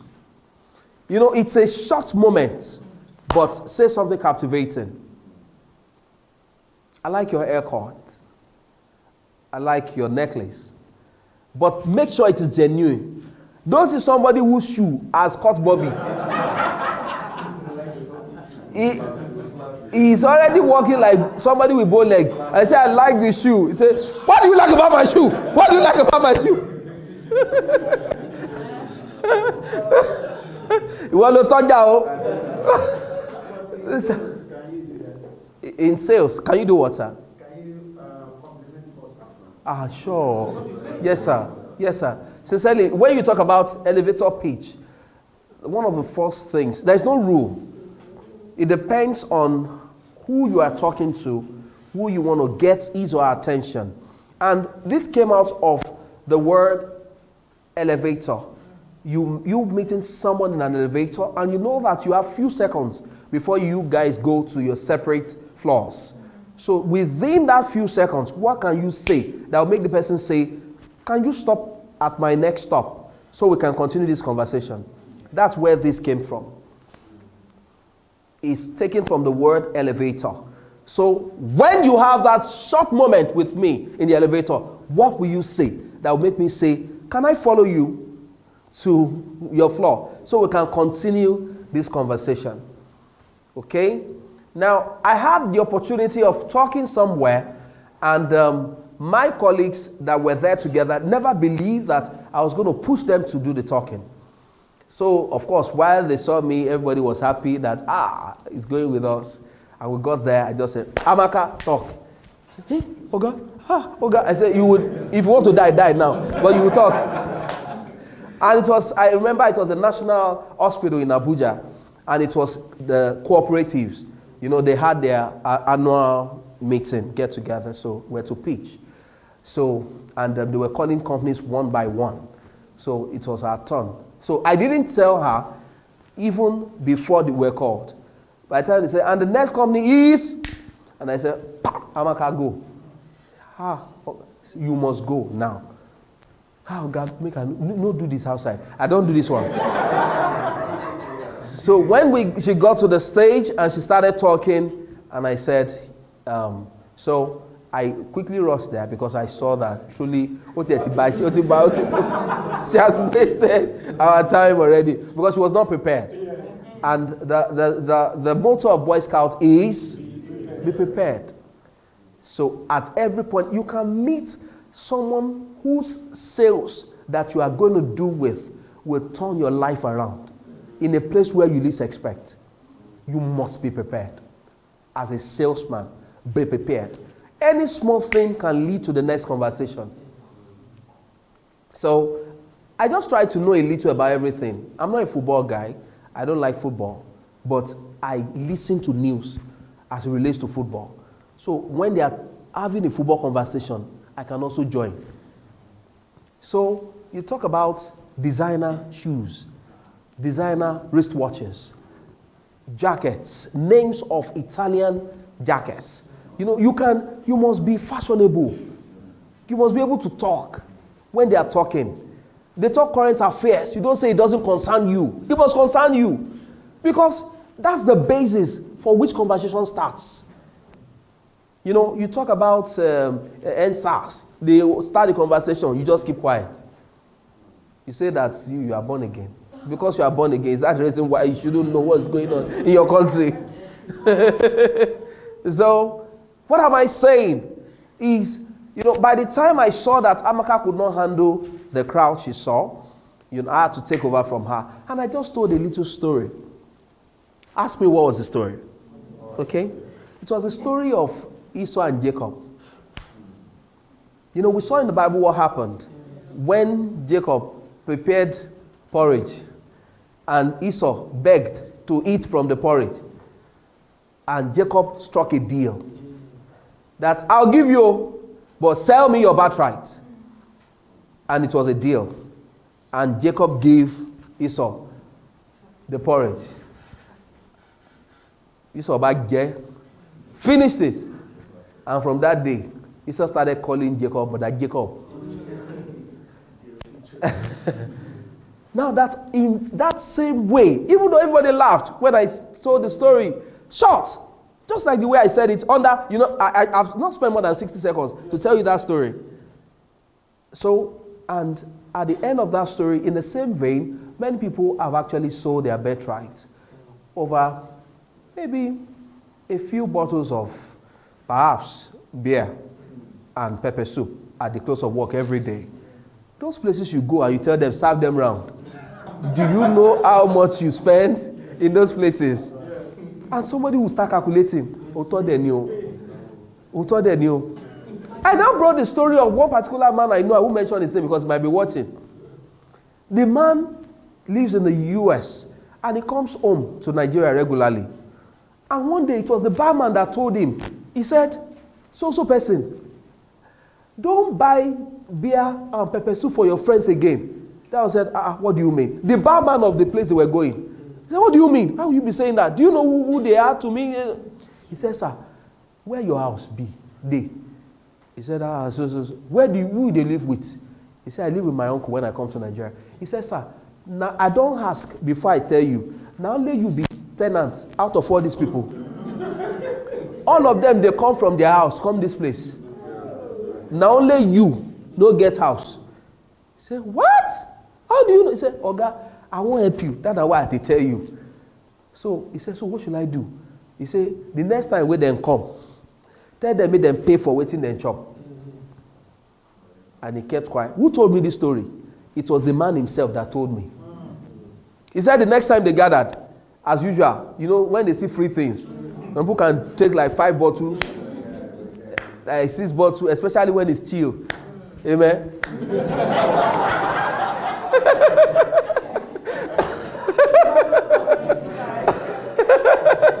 So when they finished, it was time to pay. He took his 1 bottle and he was going. They say, they called him his name. I don't want to be tempted to mention it. They call him the guy name. He say, I've been con share.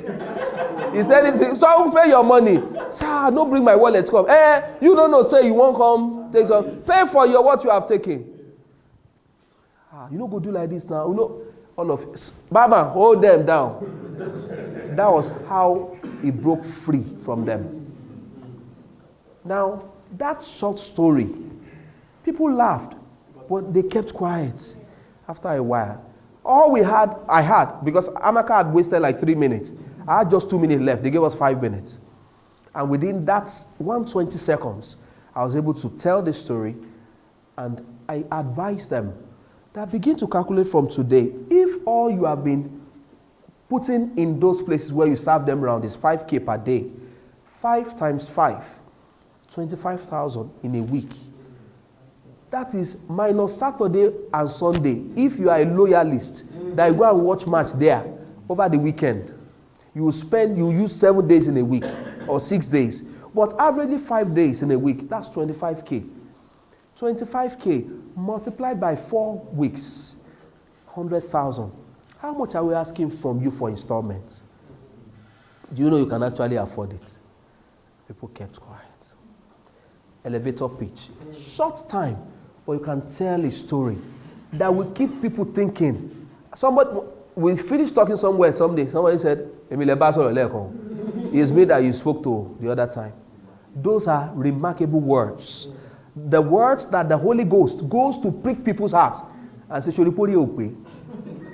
Lati joy, even ordinary 1 square meter, you can't buy. Everywhere they show you is too far. Is it that it's far, or is waterlogged, or is marshy land? You must say something, sir. Must you talk? Sincerely. So, but these are things, as a salesman, you don't just need to be dry and say, come and buy, come and buy. Buy what? Why should I buy? You must have, not to be forming stories and be telling lies. Because you must identify with people who have gone ahead of you. If you watch Dr. Stephen Akintayo well, you see that most of his storylines, they are things that practically happened to him, or things that, he read in books, but he must tell you a story. People love to hear stories. How it has affected somebody positively or negatively. I also told us of a thesis that was written in Unilag sometimes back, of the difference between, our time is fast spent, of the difference between, let me be rounding up, of the difference between, actually, when I'm enjoying this, because I know it's a regular thing we face on the field. It's practical, but we can't finish it in one day.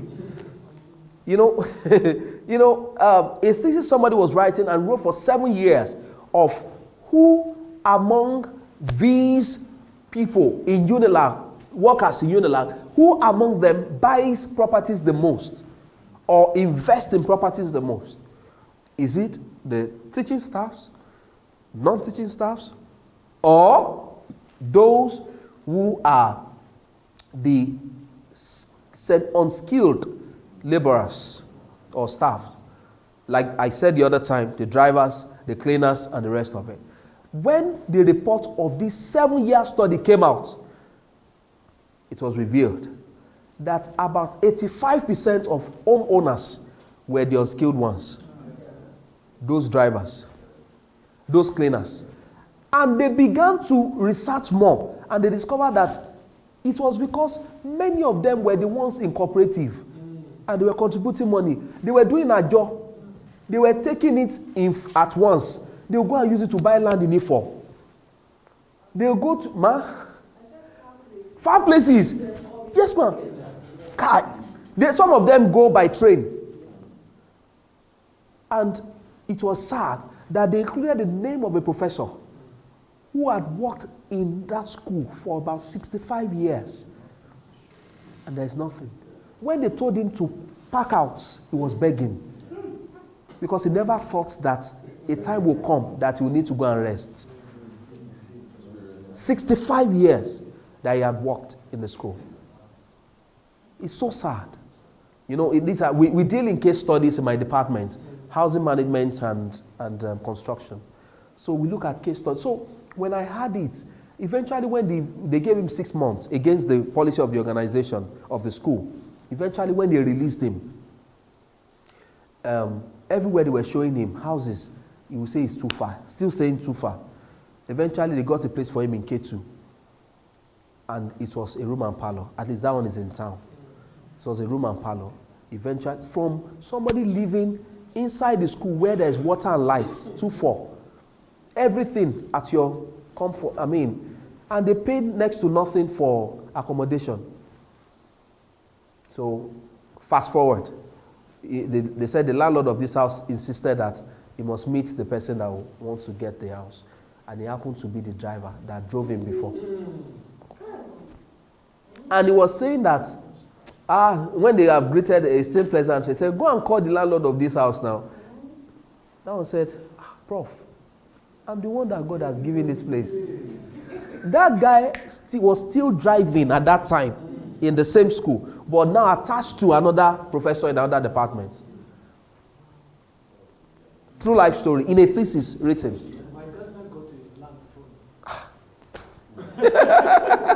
Things happen, sincerely, sir. Kai.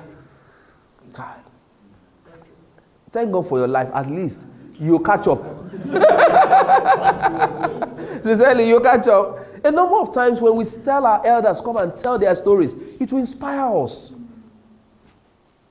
Daddy, you have seen a lot. If I give you 2 minutes now, you turn it to 20 minutes.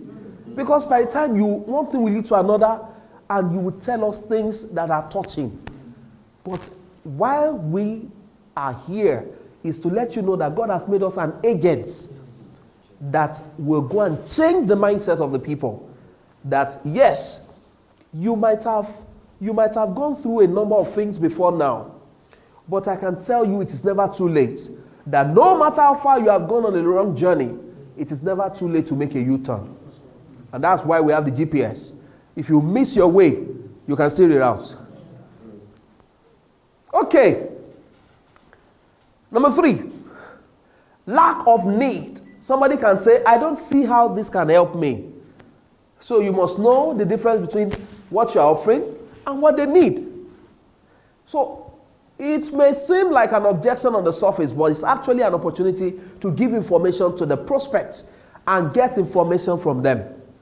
So you need to get to use the open-ended questions to qualify the prospect and evaluate their need. So if you find a fit, leverage it to demonstrate value. For instance, when you are long gone, what will your children remember you for? It's open-ended. It's for them to go and answer. Sincerely, it's for them to go and answer. Now, let me tell you that I've said it before and I'll keep saying it again. That for you to own anything, it is by the grace of God. Oh. By strength shall no man prevail. It's not by hard work. It's by the grace of God. I have seen a wealthy man who was doing very well, but who never thought of owning a property. It is God that opens people's eyes to it. And He can use you. I just pray that God will make you to be in the right place at the right time. Where people are just thinking of, now that I've had this thing. Sometimes God will inspire some pastors that will be all their... He says, my token is not here. Where's your token? He's at home. Where do you live? Ikotu. I'll drive you. Seriously. I'll drive you. Okay, you have a checkbook. Okay. He's not around here. Where is it? Can I send somebody to follow you? You do the check now. Sir, ma, the following day, the first check in the bank is that man's check. If he calls me before morning, I won't take his call. Because he can tell you to stop the check. Mm-hmm. The man after the white man. Yes, sir. So after everything we discussed, and he gave us the check. He gave us the check around 2 p.m. that we should go to the bank 8 a.m. the next day. Not knowing that he has called his account officer. So when we go to the bank, Yes, sir. Yes, sir.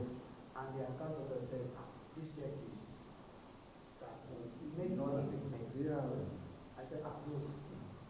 And we called the white man, and he said, oh, sorry, there's something I need to do with the money.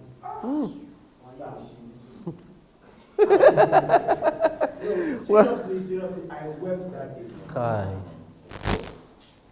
Because we've done everything, and it was like, I'm expecting that, Daddy, you are not even here. I feel you, sir.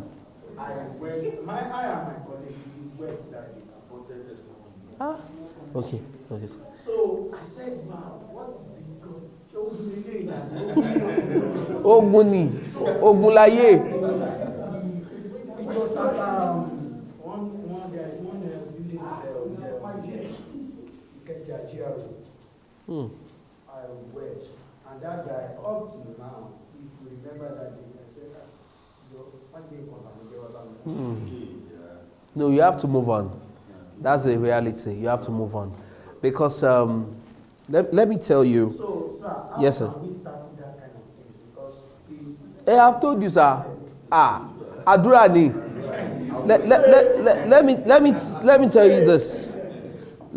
Sir, let me tell you. There are different types of prayers. You know, a number of times, truly, we pray, truly. But I've seen that, just like the Word of God says, the weapon of our warfare, they are not carnal. You know, you just see a man looking unassuming with a knicker, and he goes out, and he comes back smiling. He has cleaned up. He has taken some checks. Some transfers hit his account, and he goes and comes and he just smiles. Now, the people who live in cities, they have done the work of the jungle. Those who smile during daytime, they cry unto God in the midnight. Those who beg God don't beg men.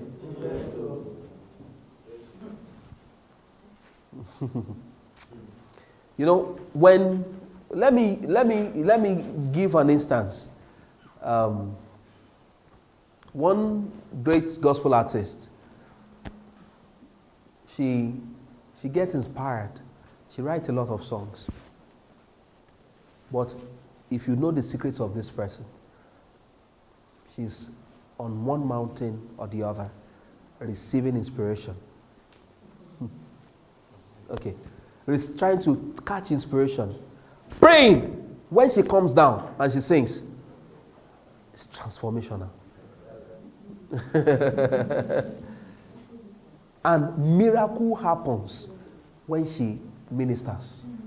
So there are things you do that are not known to men, that when you come out, the people who I've bought some things I don't need. Go and find out who sold it to me. What is shit to me? You know, there are some people living in Eskimos, there are people who are Eskimos, who live where there is snow. They will still buy deep freezer. You will have taken it home and say, can we have there are things that go on. That's why I started by saying, and I always say this, that selling is spiritual. It's more than what you can see with the eyes. So you will pray through that, Lord, not again. I will never take a no for an answer again. Nobody must reject me anymore. Everywhere I've been rejected, I declare acceptance. Amen. Let every of my flyers become magnetic tools, that when somebody takes it, he will not rest until he has bought. You will throw the flyer away, the thing will come to your hand. Okay, somebody saw flyer. They gave the driver. The driver dropped it in the car of the Oga. Oga saw it. He said, what is this? Throw it away. They cleaned the car. They drop it in the compound. The children carried the flyer, took it inside the house. Say, hey, this flyer again? What is flyer? And God will be talking to you. Look at it where it's for you. That's what God can do. See, I tell people that when you are a salesman, never take God out of your equation. Because it is only the G in front of grace that makes for grace. The moment you remove G from grace, the rest is race. That is, you'll be running on a treadmill without making motion. So, see, you can't take it out. Sales is deep. Sales is, you get to a place and they say it's only you they want to hear his voice. Every other person you can go out.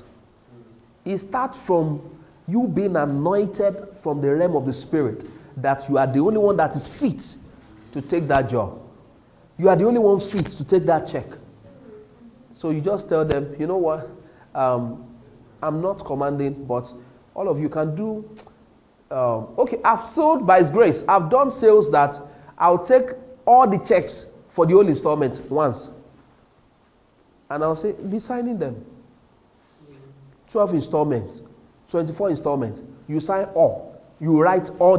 When you look at the stress, you shouldn't buy from me. Oh yeah, sign, put dates, and put the amount. I'll wait for you. Pastor, you think you can wait? I would need like 30 minutes to do this. Go ahead, I'll wait. 30 minutes. I can sleep here. You know, but it is not because I can talk well. I don't know what to say. I caught a scripture that it was written that take no thought of what you ought to say, for in the same hour the Holy Ghost will teach you what to say. So when I'm going out for such expeditions, I just say, Holy Ghost, oh yeah, take over as I go. And the truth is this, that is who I know that I'm using. The people on the other side too, they will leak something. They just get there. Oh yeah, all of you, right? Say, even check will if GTP is it. A toba one, the shama call. Elonica outright have instrument. I want outright. Everybody is using something. If you don't use something, somebody will use it for something. Sir, thank you, sir. Lack of urgency. Another reason why people make all of these excuses. Lack of urgency. So this problem isn't important for me right now. I mean, they just see what you are bringing. It's not important for me right now. So the goal here is to identify if timing actually is an issue or if the prospect is trying to brush you off. One way to do that is by asking them to elaborate on why it's not important or what competing priorities currently have their attention. So, listen closely to determine if their response involves concrete timing issues or vague excuses. If you are doing backflips to justify inaction on a real pain point, you may have an opening. When all else fails, schedule an appointment with them at a later date. So lack of urgency is you are going to talk to somebody and they are saying that, you know, it's not really urgent for me right now. Yes, I know it's important that I have to do it, but not urgent. So you must know that there is a place where people talk about it's urgent but not important. So you, by the virtue of your value proposition, you can tell them whether it is urgent and also important. Okay? Give you an instance, for instance. How many people knew from January 1st that there will be something called COVID-19 in Nigeria? Nobody knew. Nobody knew. Even though we're hearing that it was happening in China as of December last year. But nobody knew it will turn the strongest man to a weak man. Nobody knew some of the people that this COVID took away, that something like that was going to happen. So you can give your value proposition by making people understand that what you are selling is urgent and it's also important. Because you don't have a clue what will happen tomorrow. People who lost their jobs due to COVID-19 didn't expect to lose their jobs. That's the truth.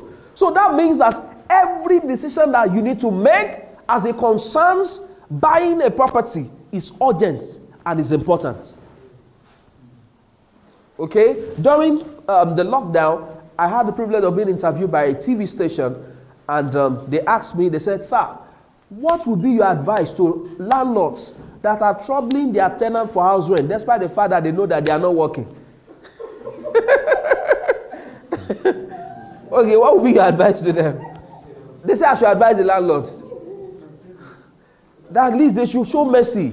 Their tenants are not working. And yet they are saying they should bring out rent. That what should I tell them? I said, sir? They'll still landlord, especially when they are retirees. That's what they live on. The truth is that it's only in situations where landlord and the tenant have a relationship. That's when they can mutually agree that, okay, instead of the 1 million naira I'm supposed to collect, if you have 200, bring it for now. But under normal circumstance, your money has expired. Renew your rent. Chikena. I now said that, but let me use this opportunity to say this, that those plots of land that you have ignored long ago, the moment they release us to resume back that they eased COVID lockdown, go and start developing it. If it is a big queue that you will do at the back today, put it there. Shame the devil, move there. Sincerely, it was like a bitter talk, but it was the truth. There are some people that they did just 3 rooms. They just put at the back of the place. They fenced it round. Some people didn't even start with fence. And they started doing farming in front. And before you knew it, a duplex started growing in front. They built flats in front. And today, it's a big compound with many tenants. But every giant step, we start with a baby step. Take steps. So let them know that property acquisition is a matter of urgency and importance. It is not something, yes, the question will now be, what about those who already have property before that you are prospecting to again? What do you tell them? Sir? Begin to develop, okay? It's not ready to develop now. It's fine. I mean, land banking, okay? Get a developer. You can strike joint venture partnership with them, okay? Diversify your portfolio. Thank you, sir. I mean, a lot can be said. Now, even those who had bought before, truly, there's a need for you to still keep buying more. You can buy more and flip. Yes, you can flip. See, you can't get it wrong investing in properties. Whether land or houses, wherever it may be, as long as it's genuine. Okay, live story. It's a matter of time. I heard of a guy in Abuja who bought a particular property as a journalist. He went to interview a minister when the Nigeria headquarters was still in Lagos. They've not moved it to Abuja. And he bought it. They said the minister just gave him 100,000 naira for his transport. And the guy, according to what I heard, as he was going, he said, if he takes this 100,000 naira back to Lagos, they will squander it. So he didn't know anybody in Abuja other than the person he went to interview. So he just saw a place where they wrote land for sale, like agents. He just went there and spoke to them. Fast forward, he bought 2 plots of land, 40,000. The remaining 20,000, since he was not even expecting the 100,000 in the first place, the remaining 20,000, he decided to enjoy life with his friends. And when he left, few years after, Nigeria capital was moved to Abuja from Lagos, from the Dodam Barracks. They moved it to Lagos, to Abuja. And a pact was signed, a partnership was signed with Julius Berger, and they started fixing Abuja infrastructure. You know, what was signed then was Julius Berger should be taking oil, and they should be using it to build roads and other infrastructure. So they were just taking oil and were building the roads. And that was how they did the road in front of this man's plots.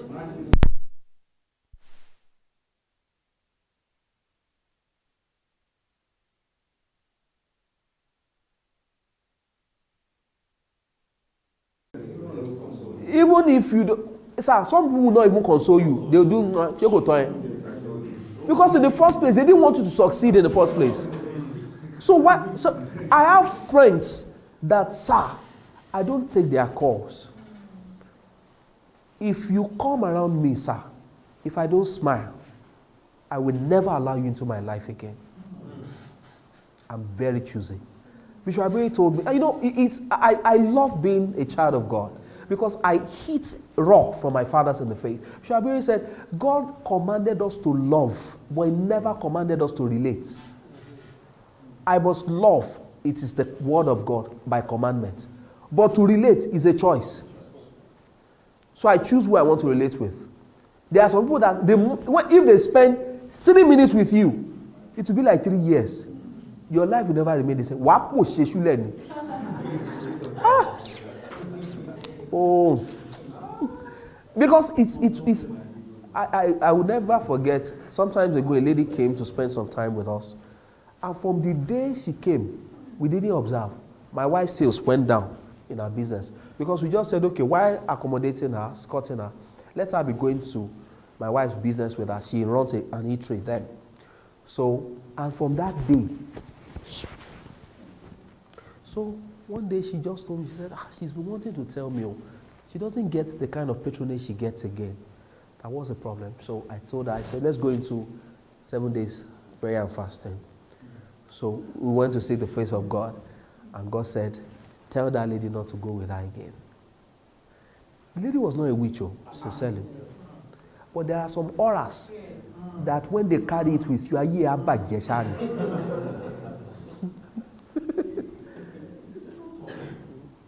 So, anyway, at the end of the 7th day, I told her, anoint the place because I was still in church that day. I couldn't go with her. So when I got back, I said, so tell her not to follow you from tomorrow. So she said she doesn't know how to say it. I said, don't worry, I'll help you blow. So I said, madam, you know what? My wife would like to do some private prayers in our business place from tomorrow. So your service may not be required. So you can stay at home, eat whatever you like, enjoy yourself. just eat, enjoy. So, madam, so you can go. On Monday, she opened everything. Yeah, she has not observed it. By Tuesday, she started getting orders. And what made us to confirm that something was wrong? Somebody came and said, madam, you travel? She has been opening physically, but spiritually she was closed. So there has been lockdown since, so that many people don't know. Some people's lives are under lockdown, but they don't know. That was how God liberated us. Before the end of that week, that lady said she wants to go. She just packed her things and moved out. We still talk. Funny enough, on social media, we still exchange messages. Even if she may not know that she's what I'm talking about, because we've accommodated many people. So what am I saying in essence is this. There are some people, Bishop Abiri said, there are some people that he would never allow them to pass one night in his house. He would rather, he said there is family members, he would rather go and rent hotel for them when it's time for them to sleep than to spend the night in his house. He said that night he will have nightmare, as anointed as he is. So, sir, it's not, you can't. I went for 20 years reunion, secondary school mates. When I got there, sir, with regard and respect for everyone I saw, but I couldn't fit in when I saw some people. The distance was there, not for anything, but I saw that what we value is different. I couldn't fit in. It's not that I was being proud or anything. I was myself. I greeted them, we chatted, we were happy. But I saw that I was just forcing myself. I didn't fit in again, except for a few of them that you know that you have the same value. I don't know how I can explain it, but you just know that things have changed. You can't be calling me your friend again after 20 years that we've not seen. Which kind of friend? So that's what I'm painting, sir. Everybody must not be your friend. Just love everyone, but to relate is by choice. Pick those you will relate with. Psalm 100 from verse 1 to 4. Enter his gates with thanksgiving and his courts with praise. Now, gates, courts. That means that God has different levels. Some people will not be allowed to move from pre-seat to the main sitting living room. There are in the house of God, that is, imagine the house that God lives inside. Some people, they won't pass the pre-seat at their level. Some people, God loves them so much. You tell them, tell the house help, let them come in. They will enter the living room. There are others, by the virtue of their walk with God, he will say they should take them to the bedroom. He's upstairs. He take them to the bedroom. Some, God will allow them to enter his bathroom. It's level by level. There are some, they will stand at the gates. Go and confirm Psalm 100 from verse 1. By depths, you will see that truly there are different levels you walk. Even in physically speaking, there are some people, they don't have a business knowing what I do. But that does not change anything. If they have a need, if I can help, be of assistance, I will help them. I can't market what I'm selling to them. So please, sir, don't get it twisted. Continue with your good works. Some of them will still come and ask you for BQ. Let me stop there.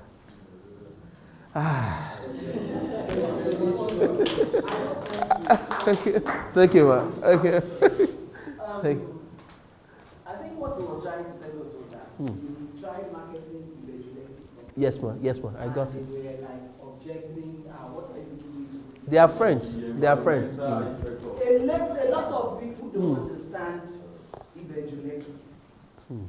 The way the government structure eventually. Yes, sir. Eventually is still going to be the BI. By virtue of my profession, I'm an estate surveyor. Yes, ma'am. And one of my classes, I was able to relate with some of my colleagues when we were having our professional exam. Yes, ma'am. Who are in town planning. And they made us understood some things that eventually they've so much when you talk of the traffic congestion, there's so much structure eventually in the way that even the traffic, they've planned for it. And when you look at it, there's what we call CBD. Yes, ma'am. It's that side in the CBD area. Yes, ma'am. And because of the refinery, yes, ma'am, it's still going to attract a lot of other companies, yes, ma'am, that has something to do with refineries. So definitely, it's going to be a high-end area. There is no waste. So I think that person does not understand what Ijebuleki is all about. Every area around Ijebuleki will be hot cake, whether you like it. Already, it is. So that's just, I think you should be able to explain to that person. Ma, he doesn't understand where. You know, thank you so much, ma. What I saw from what you were saying is deeper than what you are saying. When somebody says that, when somebody objects you and just says that, don't worry, I'll get back to you, I'm not interested, I don't like that, it's a different thing. But when somebody finishes talking to you, and you look at yourself and say, can you move fire me? What am I doing? That's the kind of situation that, what am I doing with my life?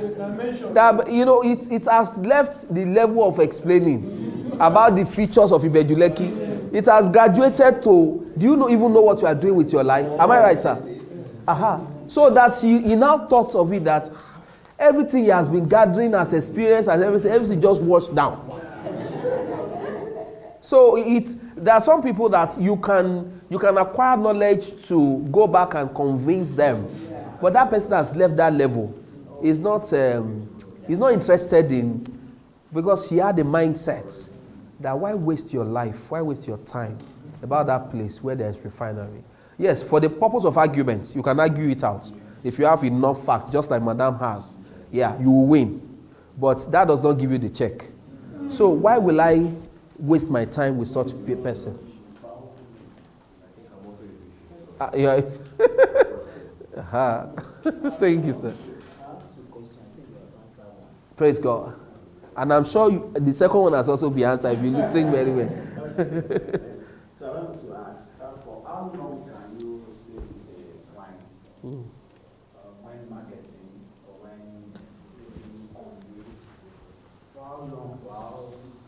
Are you permitted to? No, not by time. Yes, sir. Length by months. Yes, sir. Yes, because I have a client that has A prospect. Yes. Okay. So I've been with him for almost 2 years now. And please make sure you get a copy of your book before you go, if you have not gotten it. Life Applicable Lessons from Real Estate Tycoon is 1,000 naira if you've not gotten it. Yes, sir. It's at the back there. He's still saying, don't worry, I'll get back to you, I'll get back to you. Okay. So there are two categories of people. There are people who you know that truly for sure you have not wasted your time being around them. I've had prospects that within 1 year, he got back to me. I've told us the story of one man I used to go and sit in his shop, an Igbo man in Computer Village. He eventually bought after 1 year. You know, but I saw that he is a prospect that will still buy by the virtue of his objections. The questions he was asking me, he needed to get more knowledge about what he wants to go into. You know that this one is expressing fear. And when somebody is expressing fear, it's a sign of interest. But the category of person he is talking about is somebody you don't need to waste your time with. That place, that dead end, that dead zone, no. I don't know what you guys are doing there. You know? So that way, there are some books the person shouldn't have read that she has read. That what content do you have to clean up? You know, maybe something has also helped me. You are allowing me to say some things I shouldn't say again. You know, in NLP, neuro-linguistics programming, they made us realize that all our lives is war, and they write on it. What you read, where you live, what you see, is a function of what determines how you think. So, some things have been written like a program into your life. Now, if you want to live another type of life, you need to rewrite the program by first formatting what is there. and now restoring the new one. That's life. Sincerely. Because if you buy a laptop, it comes empty. So you install some softwares on it. So, and that determines how well you can use the laptop. But if you don't want to see what you are seeing there again, you format. Or if virus enter, you format. And now put new softwares in it. So what am I saying in essence is, if it's a prospect that is time wasting, that can kill your morale, that each time you go there, it makes you think of stopping at Third Mainland Bridge. Please don't go there again. Sincerely, there are different types of prospects. Sincerely, we have encouragers. We have hired assassins. They won't come with cutlass or gun, but the words of their mouth can kill.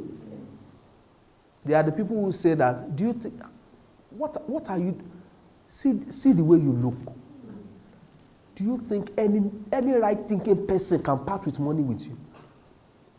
You better go and apply for a job in last school fees. Or they just mention one place that maybe is zoo, or they just say something that you will feel so terrible. So sir, you will be the one to determine how long you can stay with that prospect based on what they are saying. But if it's somebody who still feel, okay, you know what, let me discuss with my husband. I'll get back to you. How much do you call it again? If I want to do initial deposit, what's the percentage? Those are signs of interest.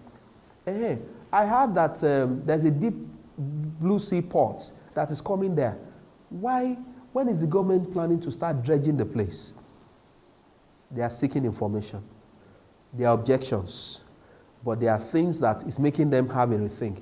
They can call you in the midnight and say, hello, I heard that they have done global acquisition for all the land in Bejulekio.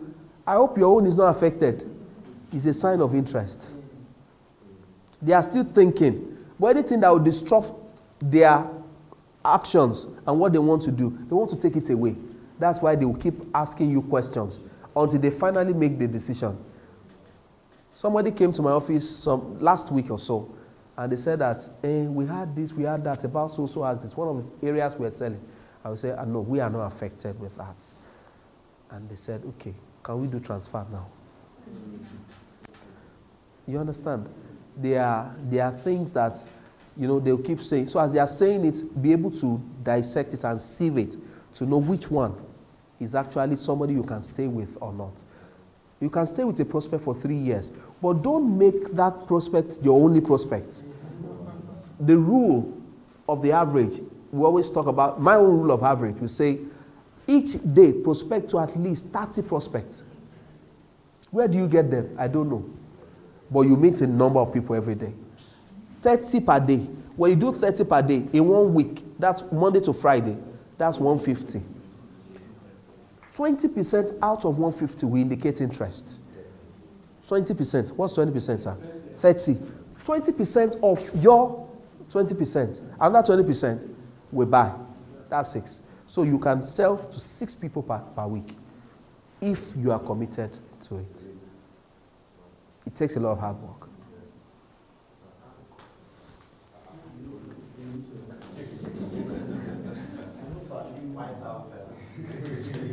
Okay, he loves selling White House. Hallelujah. White House. Amen. Time is gone. Yes, sir. You made an example of one of your sales, which is like you give somebody a CD. Yes, sir. So aside the CD, which one do you think is a good instrument that we can use that is possible in prospecting? Because I have one strong challenge right now, which is just meeting up people. But I still believe when I have something like instrument to start with, just like what you're telling us in regards to sales pitch, like it's easier for me to come up with something I can give to them and talk about later. That's for me. But I don't know what's the other looking aside from the CD that is wonderful. Okay. What about a brochure, sir? So you can do a brochure also, which has a compilation of all the estates that you can just leave with the person with your contact. Then for those who don't like brochures, you can take their email and push an email to them.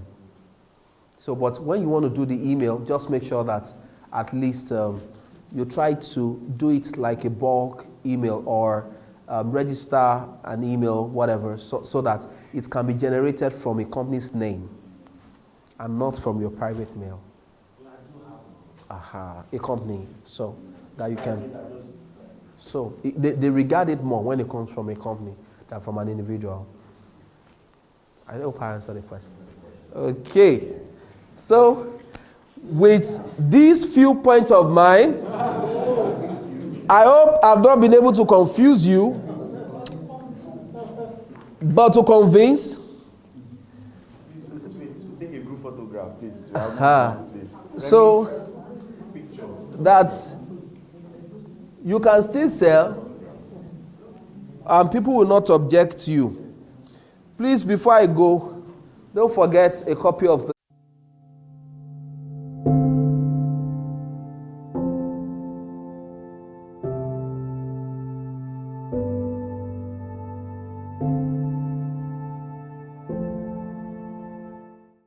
Gtext Homes. We don't just sell properties. We help you build your future.